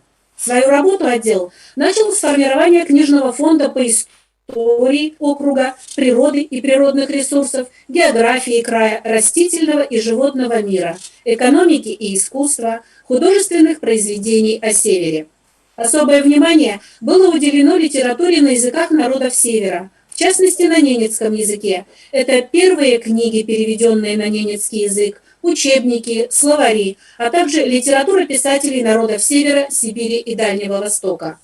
Создан материал о создателях ненецкой письменности Георгии Николаевиче Прокофьеве, Григории Давыдовиче Вербове, Антоне Петровиче Пырерке и о тех, кто развивает и сохраняет ненецкий язык сегодня. Это Мария Яковлевна Барбич и Елена Михайловна Талеева. Отдел не только накапливает уже изданный материал, но и участвует в создании новых документов. Это аудио, видео, фотоархив о наших современниках, деятелях культуры и науки и других отраслей хозяйства. Например, в отделе Севера ведется работа по видеозаписи воспоминаний о писателях нашего округа, о тех, кто иллюстрировал их книги. Есть видеозаписи и интервью автора учебников по ненецкому языку Марии Яковлевны Барбич. Отдел отобрал и подготовил к переизданию редкие книги, хранящиеся в отделе Севера. Наряду с этим идет сбор рукописного материала по фольклору ненцев, переданного в дар нашей библиотеке. Сегодня на материалах этих рукописей создана живая книга ненецкого языка. Это совместный проект нашей библиотеки и Нарьян-Марского социально-гуманитарного колледжа имени Ваучейского. Живая книга ненецкого языка проста в составлении и, главное, доступна практически всем, независимо от возраста и степени грамотности. Просмотр доступен через сеть интернет как для большой аудитории, так и в чуме оленевода и охотника, одиночки и рыбака.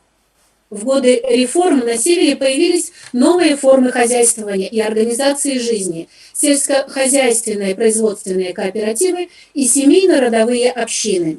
В данное время на территории нашего округа их насчитывается 24, где работают оленеводы и чумработницы.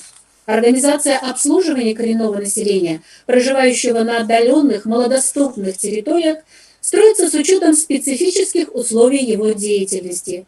Кочевая и полукочевая жизнь – это уникальная цивилизация, созданная и сохраняющаяся народами в течение многих столетий. Она является достойным вкладом в создание необходимых условий выживания на Севере, сохранения и приумножения этнической культуры коренных малочисленных народов. Восстановление традиционного уклада жизни и деятельности коренных народов Севера невозможно без возрождения передвижной кочевой библиотеки. В Ненецком автономном округе оленеводы не остаются без внимания. Для оленеводческих бригад организуются передвижные библиотечки. В летний сезон работает передвижной красный чум.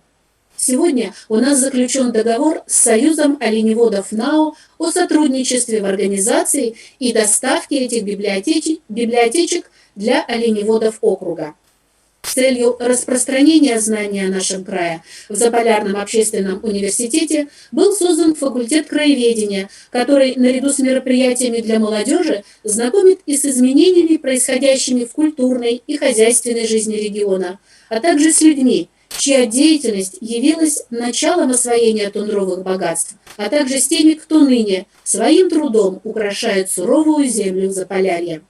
Как перед любым другим малым этносом, перед народом ненцев стоит проблема сохранения своей идентичности, родного языка, сохранить и передать знания, традиции, материальную и обрядовую культуру коренного малочисленного народа округа возможно через опубликованные документы. Собирателями и хранителями таких документов выступают библиотеки. При этом они ориентированы, с одной стороны, на привлечение ненецкого населения в качестве пользователей, с другой стороны, на распространение информации о коренном народе Ненецкого края среди жителей региона. Много внимания уделяется изучению ненецкого языка и литературы, и в этом немаловажную роль играют библиотеки округа, организуя целую систему мероприятий, посвященных изучению истории, экономики и культуры округа. Формирование единого культурного пространства – одна из задач федеральной целевой программы «Культура России» и концепции устойчивого развития коренных малочисленных народов Севера, Сибири и Дальнего Востока, принятых правительством Российской Федерации в целях решения проблем сохранения и развития коренных малочисленных народов Севера, Сибири и Дальнего Востока. Как перед любым другим малым этносом, перед народом ненцев стоит проблема сохранения своей идентичности, сохранения родного языка. Именно библиотека посредством документов, просветительских мероприятий разных форм сохраняет и передает знания, традиции, обрядовую культуру коренного малочисленного народа округа и обеспечивает доступ к информации. Спасибо за внимание.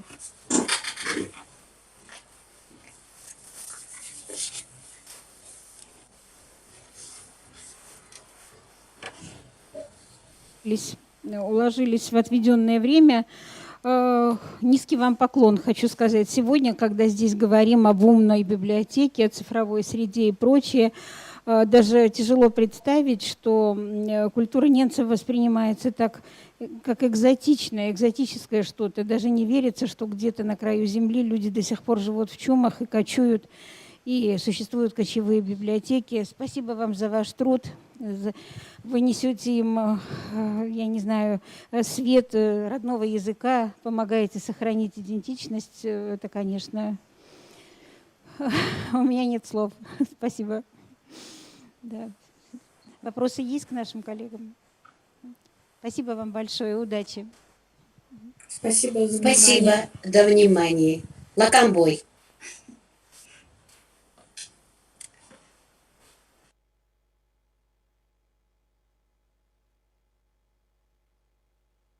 Записи или в зуме они все? Ага, записи зум, да. Ну, давайте попробуем, да, вот как по 10 минут выдержать, не знаю, регламент, потому что у нас уже 16:44. 10 минут, да, как бы, ну и что, просто будем прерывать? Они в курсе, да, что... Все, поняла, поехали, да. Итак, у нас мультиюгра, территория дружбы. Смирнова Елена Александровна, централизованная библиотечная система Югорска, Ханты-Мансийский автономный округ.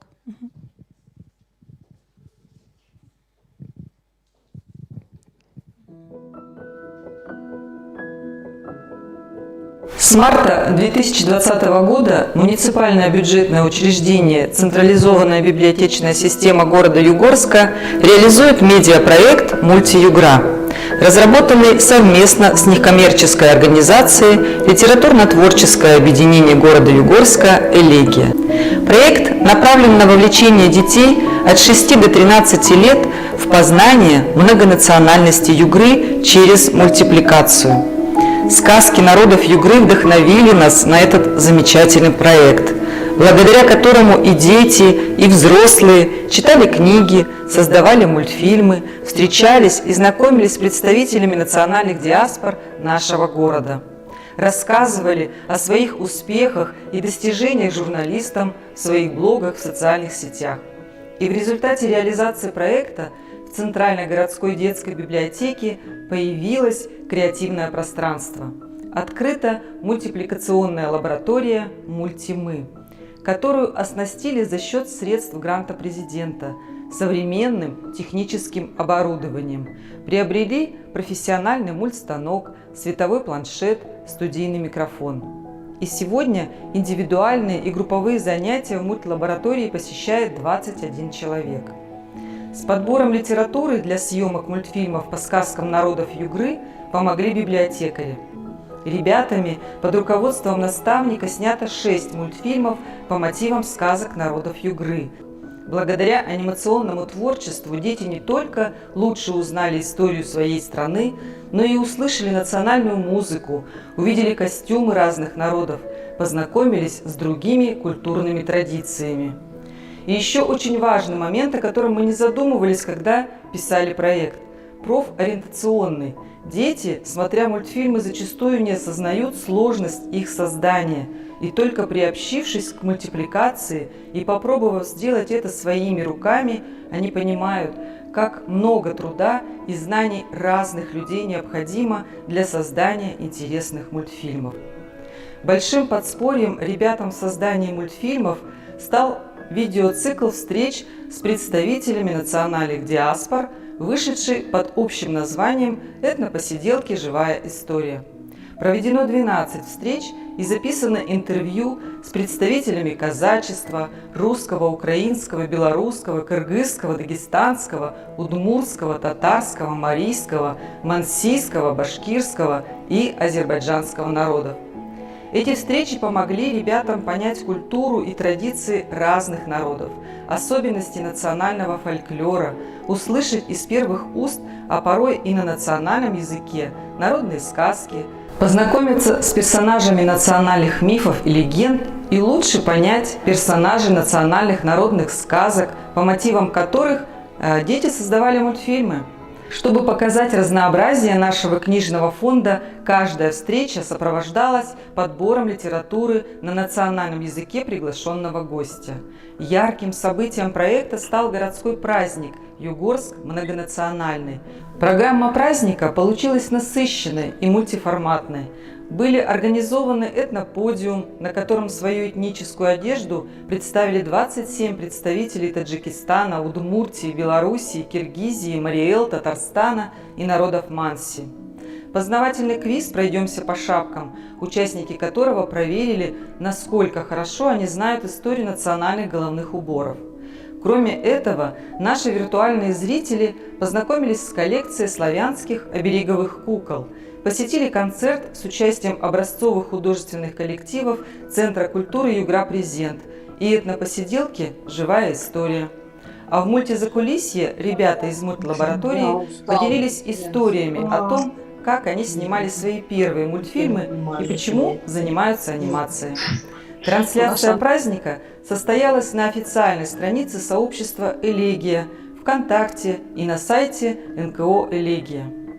Пандемия внесла свои коррективы в реализацию наших планов, и практически все мероприятия, организованные в рамках реализации медиапроекта «Мультиюгра», были проведены в онлайн-формате.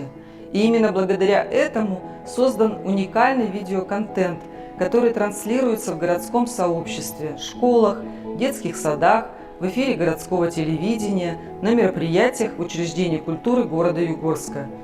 И мы получаем обратную связь и положительные отзывы. Завершающим этапом реализации проекта стало издание сборника «Мультиюгра. Территория дружбы», в который вошла информация об участниках и мероприятиях проекта, фотогалерея, отзывы, национальные сказки и, конечно, QR-коды на видеоматериалы. Творческие работы мультлаборатории «Мультимы» высоко оцениваются на самых различных конкурсах. В третьем всероссийском конкурсе мультфильмов с международным участием «Мир анимации» мультфильм «Заяц хваста» занял первое место в номинации «Мультфильм». Организатором этого конкурса выступил Всероссийский центр талантливой молодежи «Город будущего». А в окружном конкурсе мультфильмов «Вон Сурем таежные узоры» в рамках 6-го фестиваля анимационных фильмов «Прочтение» анимационный фильм «Огонь-камень» отмечен представителем жюри Екатериной Матюшкиной как интересные образы, хорошая работа художника по куклам. Также деятельность медиапроекта «Мульти-Югра» была представлена на Всероссийском конкурсе библиотечных проектов и программ по приобщению детей к чтению. Чтение детей в цифровой среде. И конкурсная работа заняла первое место в номинации «Чтение с увлечением». По сложившейся традиции ежегодно на совещании директоров общедоступных библиотек Ханты-Мансийского округа Югра за самые лучшие, яркие и нашумевшие проекты Государственной библиотекой Югры объявляются фишки года. И в 2020 году наш медиапроект «Мульти-Югра» получил эту премию. Мы рады, что, несмотря на все ограничения, связанные с пандемией, у нас получилось реализовать добрый познавательный проект. Мы считаем, что создание оригинальных видеосюжетов, совместная творческая работа, продвижение национальной литературы – все это даст положительные результаты и будет способствовать установлению добрых взаимоотношений между людьми разных национальностей.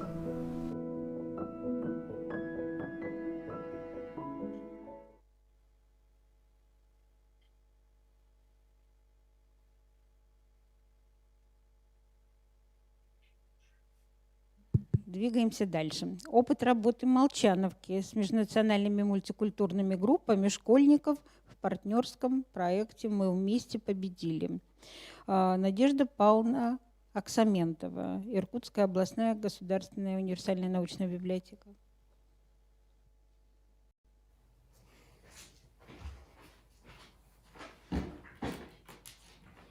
Коллеги, добрый день. Приветствую всех участников конференции. Меня зовут Аксаментова Надежда. Я ведущий методист сектора проектирования и инноваций научно-методического отдела Иркутской областной библиотеки имени Молчанова-Сибирского. Сегодня речь пойдет о партнерском проекте «Мы вместе победили». Я немного сейчас расскажу о целях проекта, очень коротко расскажу о механике проекта, о том, как он был реализован. Цель проекта «Мы вместе победили» – это социокультурная адаптация детей школьного возраста и семей мигрантов, проживающих на территории Иркутской области, и развитие гражданского исторического самосознания. Суть проекта очень проста и заключается в совместном поиске родственников, участников войны, детьми в таких межнациональных, межкультурных группах, организованных на базе школ, и сбор информации о них для последующего участия во всероссийской акции «Бессмертный полк» 9 мая. В ходе реализации проекта дети разных национальностей, проживающих на территории Иркутской области, вместе искали своих родственников, участников Великой Отечественной войны. И для чего были организованы такие микрогруппы поисковые на базе школ во главе и под кураторством школьных специалистов, это были сотрудники школьных библиотек, школьных музеев, а также были подключены муниципальные библиотеки. На площадках этих учреждений были организованы, как я уже сказала, микрогруппы межнациональные, межкультурные, в состав которых ходили не только ребятишки из семей мигрантов, которые прибыли на территорию Иркутской области, но и также были включены в группу все желающие ребята, проживающие на территории Иркутской области. Таким способом мы решили объединить ребят из разных культур и объединить их общей историей. Все мы знаем, что Великая Отечественная война оставила глубокий след в нашей истории и передается через поколение в поколение. И вот на основе семейных историй мы решили показать ребятам, что общая победа – это то звено, которое нас объединяет. И даже приехав сюда на территорию Российской Федерации, у нас все равно есть что-то общее. Это общее касается каждой семьи. И вот именно эти семейные истории и причастность к истории, они объединяют. Говоря немного о проекте, хочется сказать, что такая вот коллаборация государственных учреждений и некоммерческого сектора, она, конечно, расширяет функционал библиотеки, расширяет его даже не в плане нематериальной какой-то технической базы, да, привлечения средств, но она также расширяет возможности сотрудничества с разными аудиториями, целевыми аудиториями на базе своих площадок. И это, конечно, не первый опыт работы Молчановки с иностранными студентами. Вот мы раньше работали, и это был успешный опыт работы.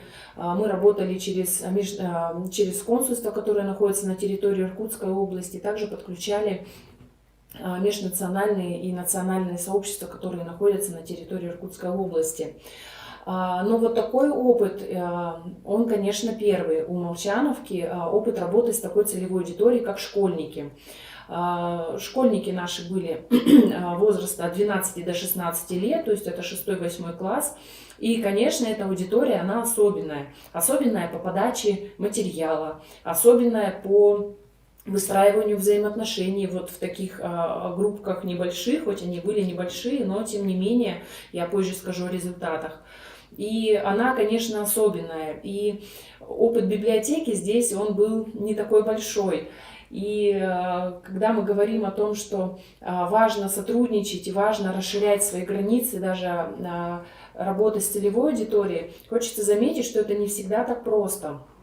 И здесь задача библиотеки очень совпадает с задачей такой общей миграционной политики, когда миграционная политика ставит своей задачей социализировать и вовлечь в культурное городское пространство мигрантов, которые приезжают на работу в наши города.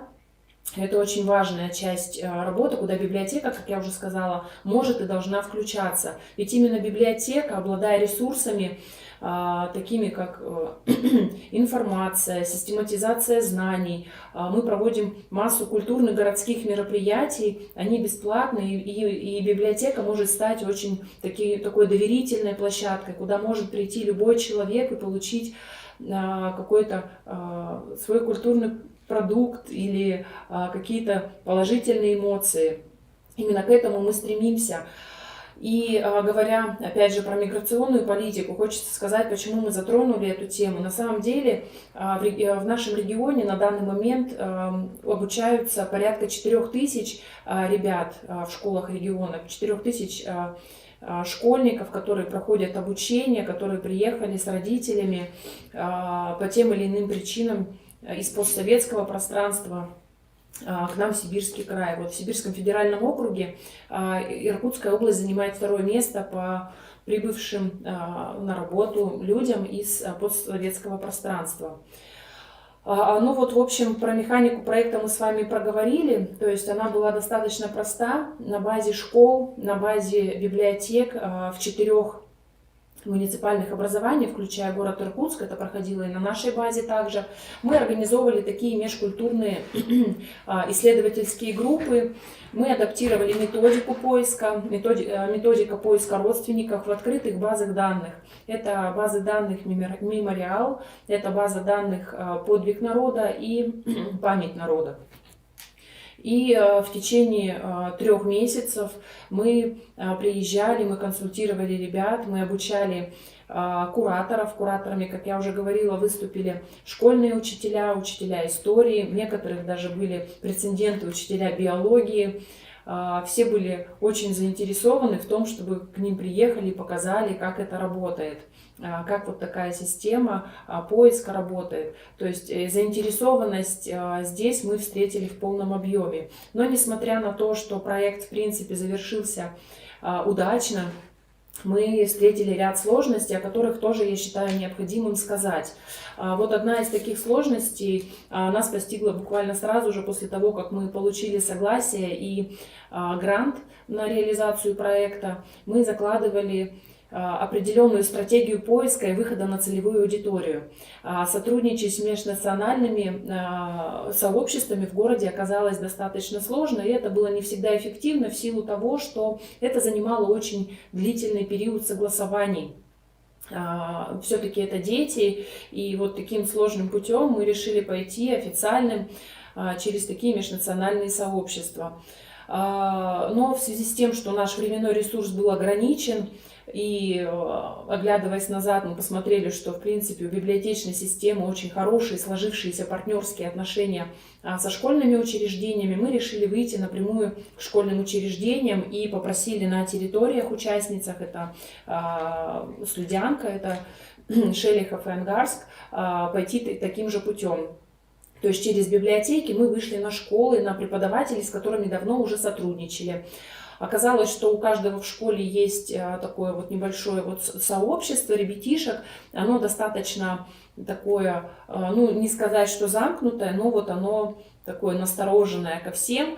И мы разбавили вот такое сообщество, мини-группы другими ребятами, желающими также поучаствовать, и заинтересованными ребятами. Здесь мы также затрагиваем тему краеведения и какой-то национальной памяти, что очень также важно.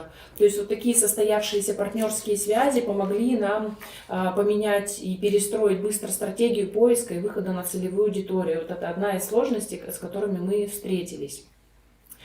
Второй момент – сложность в исследовательской части, когда ребята начинали искать своих родственников, и в написании фамилий мы очень часто находили несоответствия.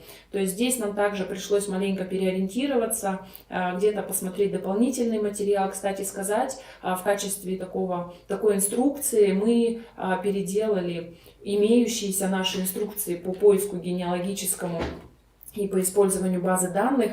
И вот эта база данных, она...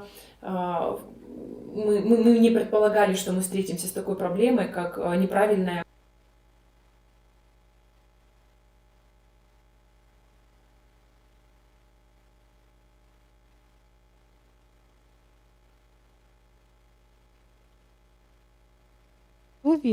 хотела бы тоже поделиться опытом, как Центр межкультурного общения и сохранения этнических культур.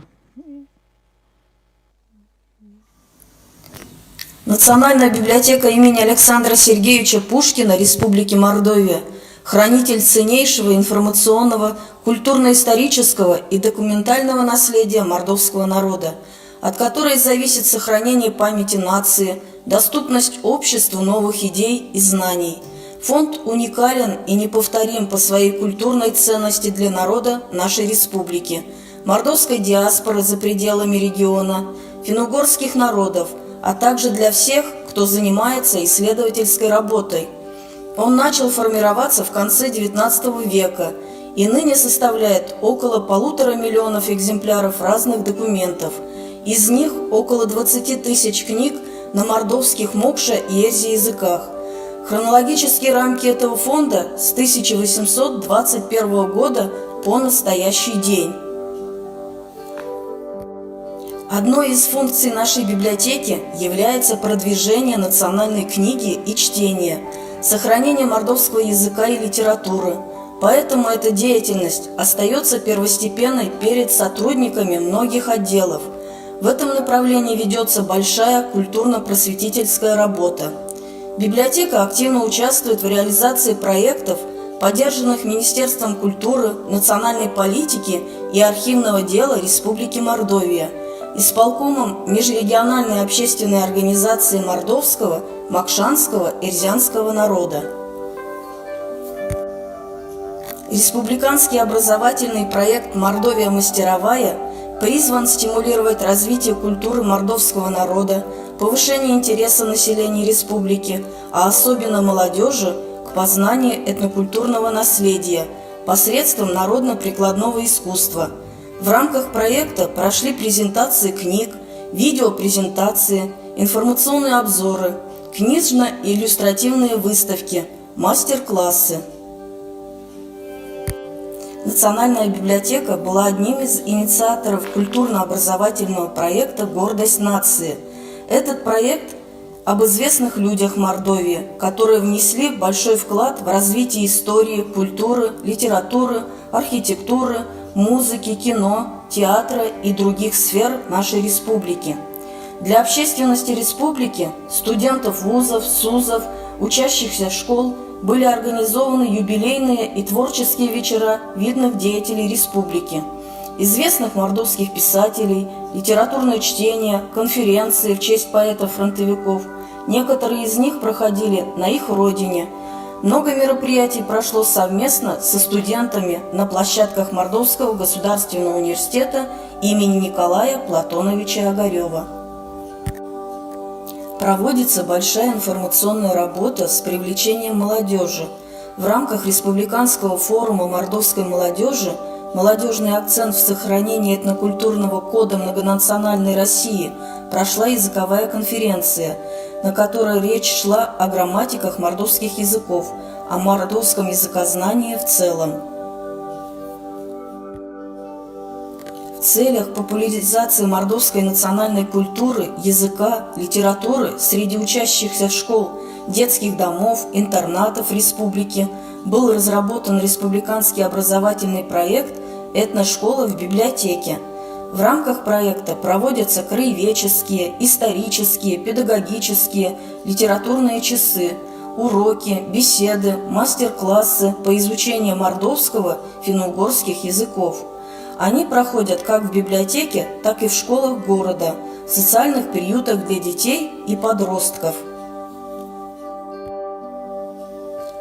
С целью сохранения и развития культуры, традиций, обычаев финно-угорских народов, совершенствования творческого сотрудничества, расширения культурного обмена между регионами России с компактным проживанием финно-угорских народов, а также финно-угорскими странами, в 2011 году в отделе краеведческой и национальной литературы Национальной библиотеки имени Александра Сергеевича Пушкина Республики Мордовия был выделен в отдельную структуру Центр финно-угорской литературы.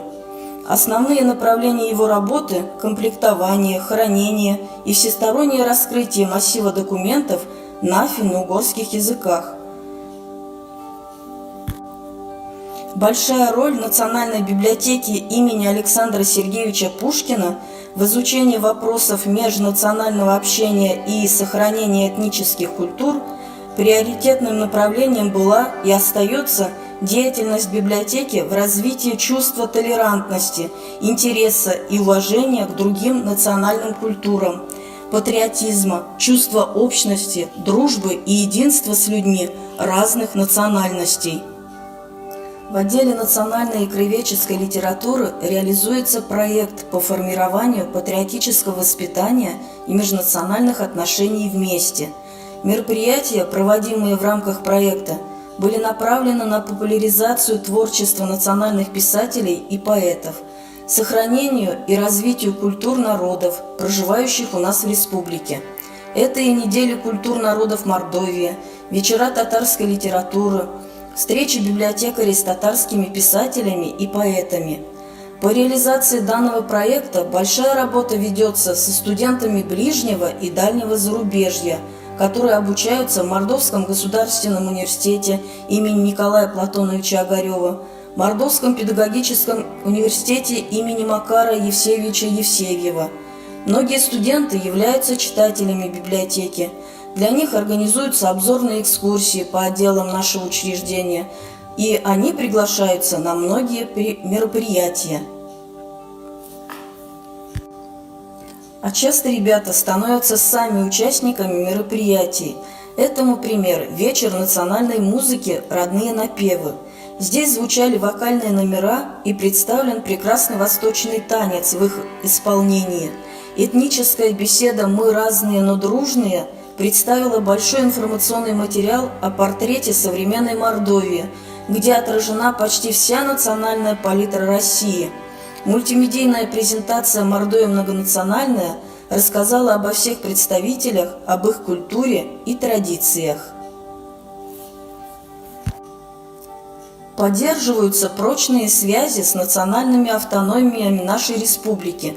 Фестиваль «Радуга национальных культур» при участии представителей регионально-национальной культурной автономии татар Якташлар, местной национально-культурной автономии украинцев города Саранской Республики Мордовия, регионального отделения Союза армян в России в Республике Мордовия, еврейской национальной культурной автономии Республики Мордовия, Узбекского национально-культурного центра «Узбекская диаспора Мордовия» стал ярким праздником культур народов нашей республики. Сотрудники библиотеки являются постоянными участниками многих российских межрегиональных, республиканских конференций, семинаров, выступают с докладами, информациями, презентациями по вопросам сохранения мордовского языка и литературы, продвижения книги и чтения на национальных языках, отмечают роль Национальной библиотеки имени Александра Сергеевича Пушкина в гармонизации межэтнических отношений и развитии национальных культур. В свою очередь являются организаторами многих межрегиональных онлайн-мероприятий, участниками которых являются библиотеки других регионов и областей. Межрегиональная видеоконференция с представителями библиотечного сообщества Москвы, Ульяновской, Самарской, Владимирской, Рязанской областей, Республикой Башкортостан, Чувашской республикой и других. Деятельность библиотеки по этнокультурному направлению является одной из важных задач для сотрудников библиотеки. Совместно с фольклорными коллективами, этнографическими ансамблями, домами творчества республики ведется цикл мероприятий по календарно-обрядовым традициям мордовского народа. К чемпионату мира по футболу 2018 в городе-организаторе Саранске коллектив библиотеки организовал фестиваль книги и чтения «Литературный Саранск». В программе фестиваля были представлены выставки, просмотры, фотозоны. Для учащихся школ очень интересным был спортивный праздник с демонстрацией финно-угорских спортивных игр «Тюштянь-Налксемат».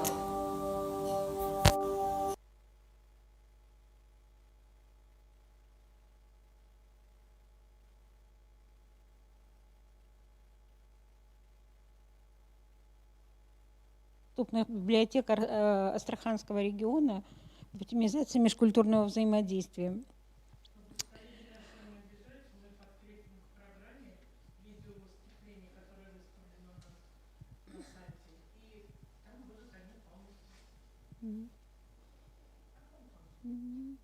Да, прекрасно.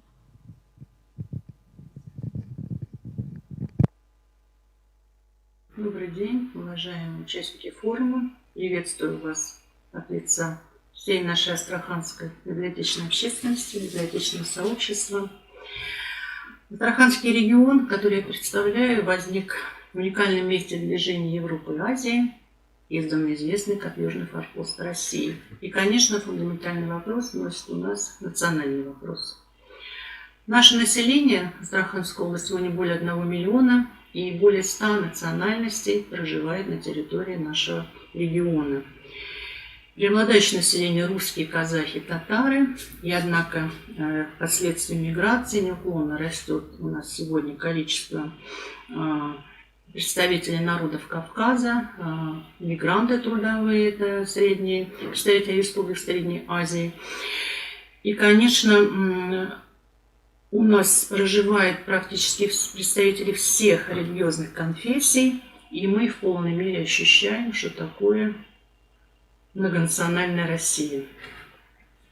В этих условиях, конечно, библиотеки носят, не только являются носителем национальной памяти, но и, конечно, становятся субъектом формирования культуры межнациональных отношений. У нас в регионе общедоступные библиотеки уже давно известны как место аккумуляции национальных литератур, место взаимодействия национальных культур. Но я хотела бы начать с очень важной проблемой, которая есть у всех библиотек, это профессиональная компетенция, это повышение квалификации, потому что вот эта тема, которую мы по-разному называем воспитание культуры, межнациональных отношений и работа библиотеки в поликультурном обществе, она требует, конечно, сегодня очень серьезных компетенций. Поэтому Астраханская областная научная библиотека, как областной методический центр, мы уже более 10 лет работаем в рамках выездного учебного центра. И программа нашего центра рассчитана на год.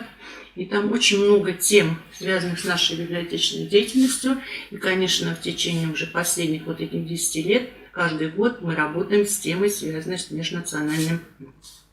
воспитанием культуры межнациональных отношений. Первая наша тема была большая комплексная, это роль библиотеки в национальном пространстве. Мы проработали ее и во всех абсолютно наших муниципальных районах. Вторая тема у нас прошла, это воспитание культуры межнационального общения. И третья большая очень тема, с которой мы начали работать в 2019 году в преддверии юбилея Победы, продолжили работать в 2020 году, и 2021 год начали опять с этой темы. Это большая тема, я думаю, вы согласны с ее актуальностью, это тема «Феномен победы в национальной литературе». Понятно, что тема войны, тема победы сегодня очень много обсуждается с разных позиций, и наша задача, как место, где собраны все литературы, тексты и так далее. Наша задача сегодня транслировать эти тексты, особенно на молодое поколение. Вот задача этой программы вот этой темы была все-таки собрать и показать, в первую очередь, молодым людям феномен победы, который заключается в том, что победили все народы Советского Союза. Конечно, над этой темой мы работали долго, нам нужно было очень много поработать с нашими ресурсами фондовыми. Мы разбили эту тему на несколько подтем. Первую мы проработали тему писатели, герои Советского Союза, куда вошли писатели, такие как Хусейн Амбрухаев, Малик Габдуллин, Генрих Гофман и другие наши национальные авторы. Затем у нас следующая была тема, о которой мы очень много тоже ее проработали. Это мы делали и сценарные макеты, и программы. И в нашей библиотеке пользовались этими материалами практически все провели мероприятия у себя в поселениях на основании этих сценарных макетов. Это была у нас тема «Советские поэты, павшие на фронтах Великой Отечественной войны». Вот такое издание совершенно уникальное, 1965 года. Это издание, сборник стихов советских поэтов, павших на Великой Отечественной войне. Здесь представлены поэты всех национальностей, которые не вернулись с войны. И мы эту тему очень хорошо проработали, сделали хороший сценарный макет, опробировали его на площадке нашей библиотеки, провели мероприятие большое для волонтеров Победы. И очень много мероприятий прошло у нас и в наших общедоступных библиотеках вот именно по этой теме. Следующая тема, с которой мы работаем, это, конечно, тема современной национальной литературы на территории нашего Астраханского региона. У нас очень много самодеятельных авторов разных национальностей, которые пишут в том числе и на своем родном языке. И знаком событием у нас в нашем регионе был форум литератур стран Прикаспия, где на площадке были представители очень многих стран, государств Прикаспия. И итогом этого большого мероприятия, конечно, здесь были задействованы органы государственной власти и очень много заинтересованных организаций, в том числе, конечно же, и Астраханская областная научная библиотека. Итогом стал сборник. Вот один из итогов тоже вы можете увидеть. «Мы живем одной семьей», в котором собраны произведения авторов разных национальностей. 42 литератора Астраханской области собраны в этом сборнике и представляет всю нашу такую богатую национальную палитру. Тираж 1000 экземпляров. Изданий, поддержанных губернатором. Все эти издания пошли во все абсолютно библиотеки Астраханской области. Мы, в свою очередь, подготовили сценарный макет презентации этого издания.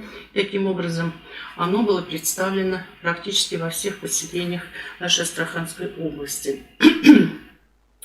Надо сказать, что еще одна из задач нашего регионального центра методического – это аккумуляция практического хорошего опыта, который накоплен в библиотеках нашей области. И здесь, конечно, мы этот опыт собираем, мы его апробируем, мы его аккумулируем. И у нас вышло 2 издания. Одно издание вышло в Москве в издательстве Берея в роли библиотеки в многонациональном пространстве. Здесь представлены сценарные макеты, программы, проекты, которые уже были проведены в наших общедоступных библиотеках. Еще одно издание «Народные скрепы», работа библиотек с национальной литературой, вышло в издательстве «Литера». Здесь тоже мы собрали, обобщили и представили опыт работы библиотек общедоступных нашего региона вот по этой теме. И надо сказать, что эта трансляция уже на всероссийский уровень. И у себя в регионе вышло несколько, вот 3 издания у нас есть, которые мы тоже подготовили, представляя здесь опыт работы библиотек муниципальных в рамках профилактики терроризма и экстремизма. Это вот такое издание «Мир без насилия». Здесь тоже у нас собраны сценарные макеты, программы и так далее. Ну, тоже такое же название «Мир без насилия. Воспитание культуры межнациональных отношений». И издание «Воспитание культуры межнационального общения» из опыта работы общедоступной библиотеки Астраханской области. Вот эти издания мы презентовали на круглом столе, который проходил в нашей библиотеке вот по тоже теме работы в поликультурном пространстве. И оно было очень хорошо востребовано образовательным учреждением, чему очень рады мы, потому что уже библиотеки не только общедоступны, но и библиотеки других типов и других ведомств может воспользоваться опытом библиотек нашего региона. Если говорить о формах и методах работы, которые используются у нас в библиотеках муниципальных, у нас их 238. Это в первую очередь крупные мероприятия, которые, конечно, достаточно сложно готовить, но они хороши. Плюс в том, что мы подключаем и находим очень много партнеров, мы работаем вместе с органами государственной власти, заинтересованными организациями. Несомненно, постоянно мы работаем с нашими национальными обществами. И это фестивали. Фестиваль, опять-таки, хочу начать с нашей региональной библиотеки. Фестиваль, опыт такой у нас уже очень хороший, накопленный. Мы проводили большие фестивали, фестиваль казахской культуры, фестиваль армянской культуры. И очень хороший опыт тоже был транслирован на всероссийский.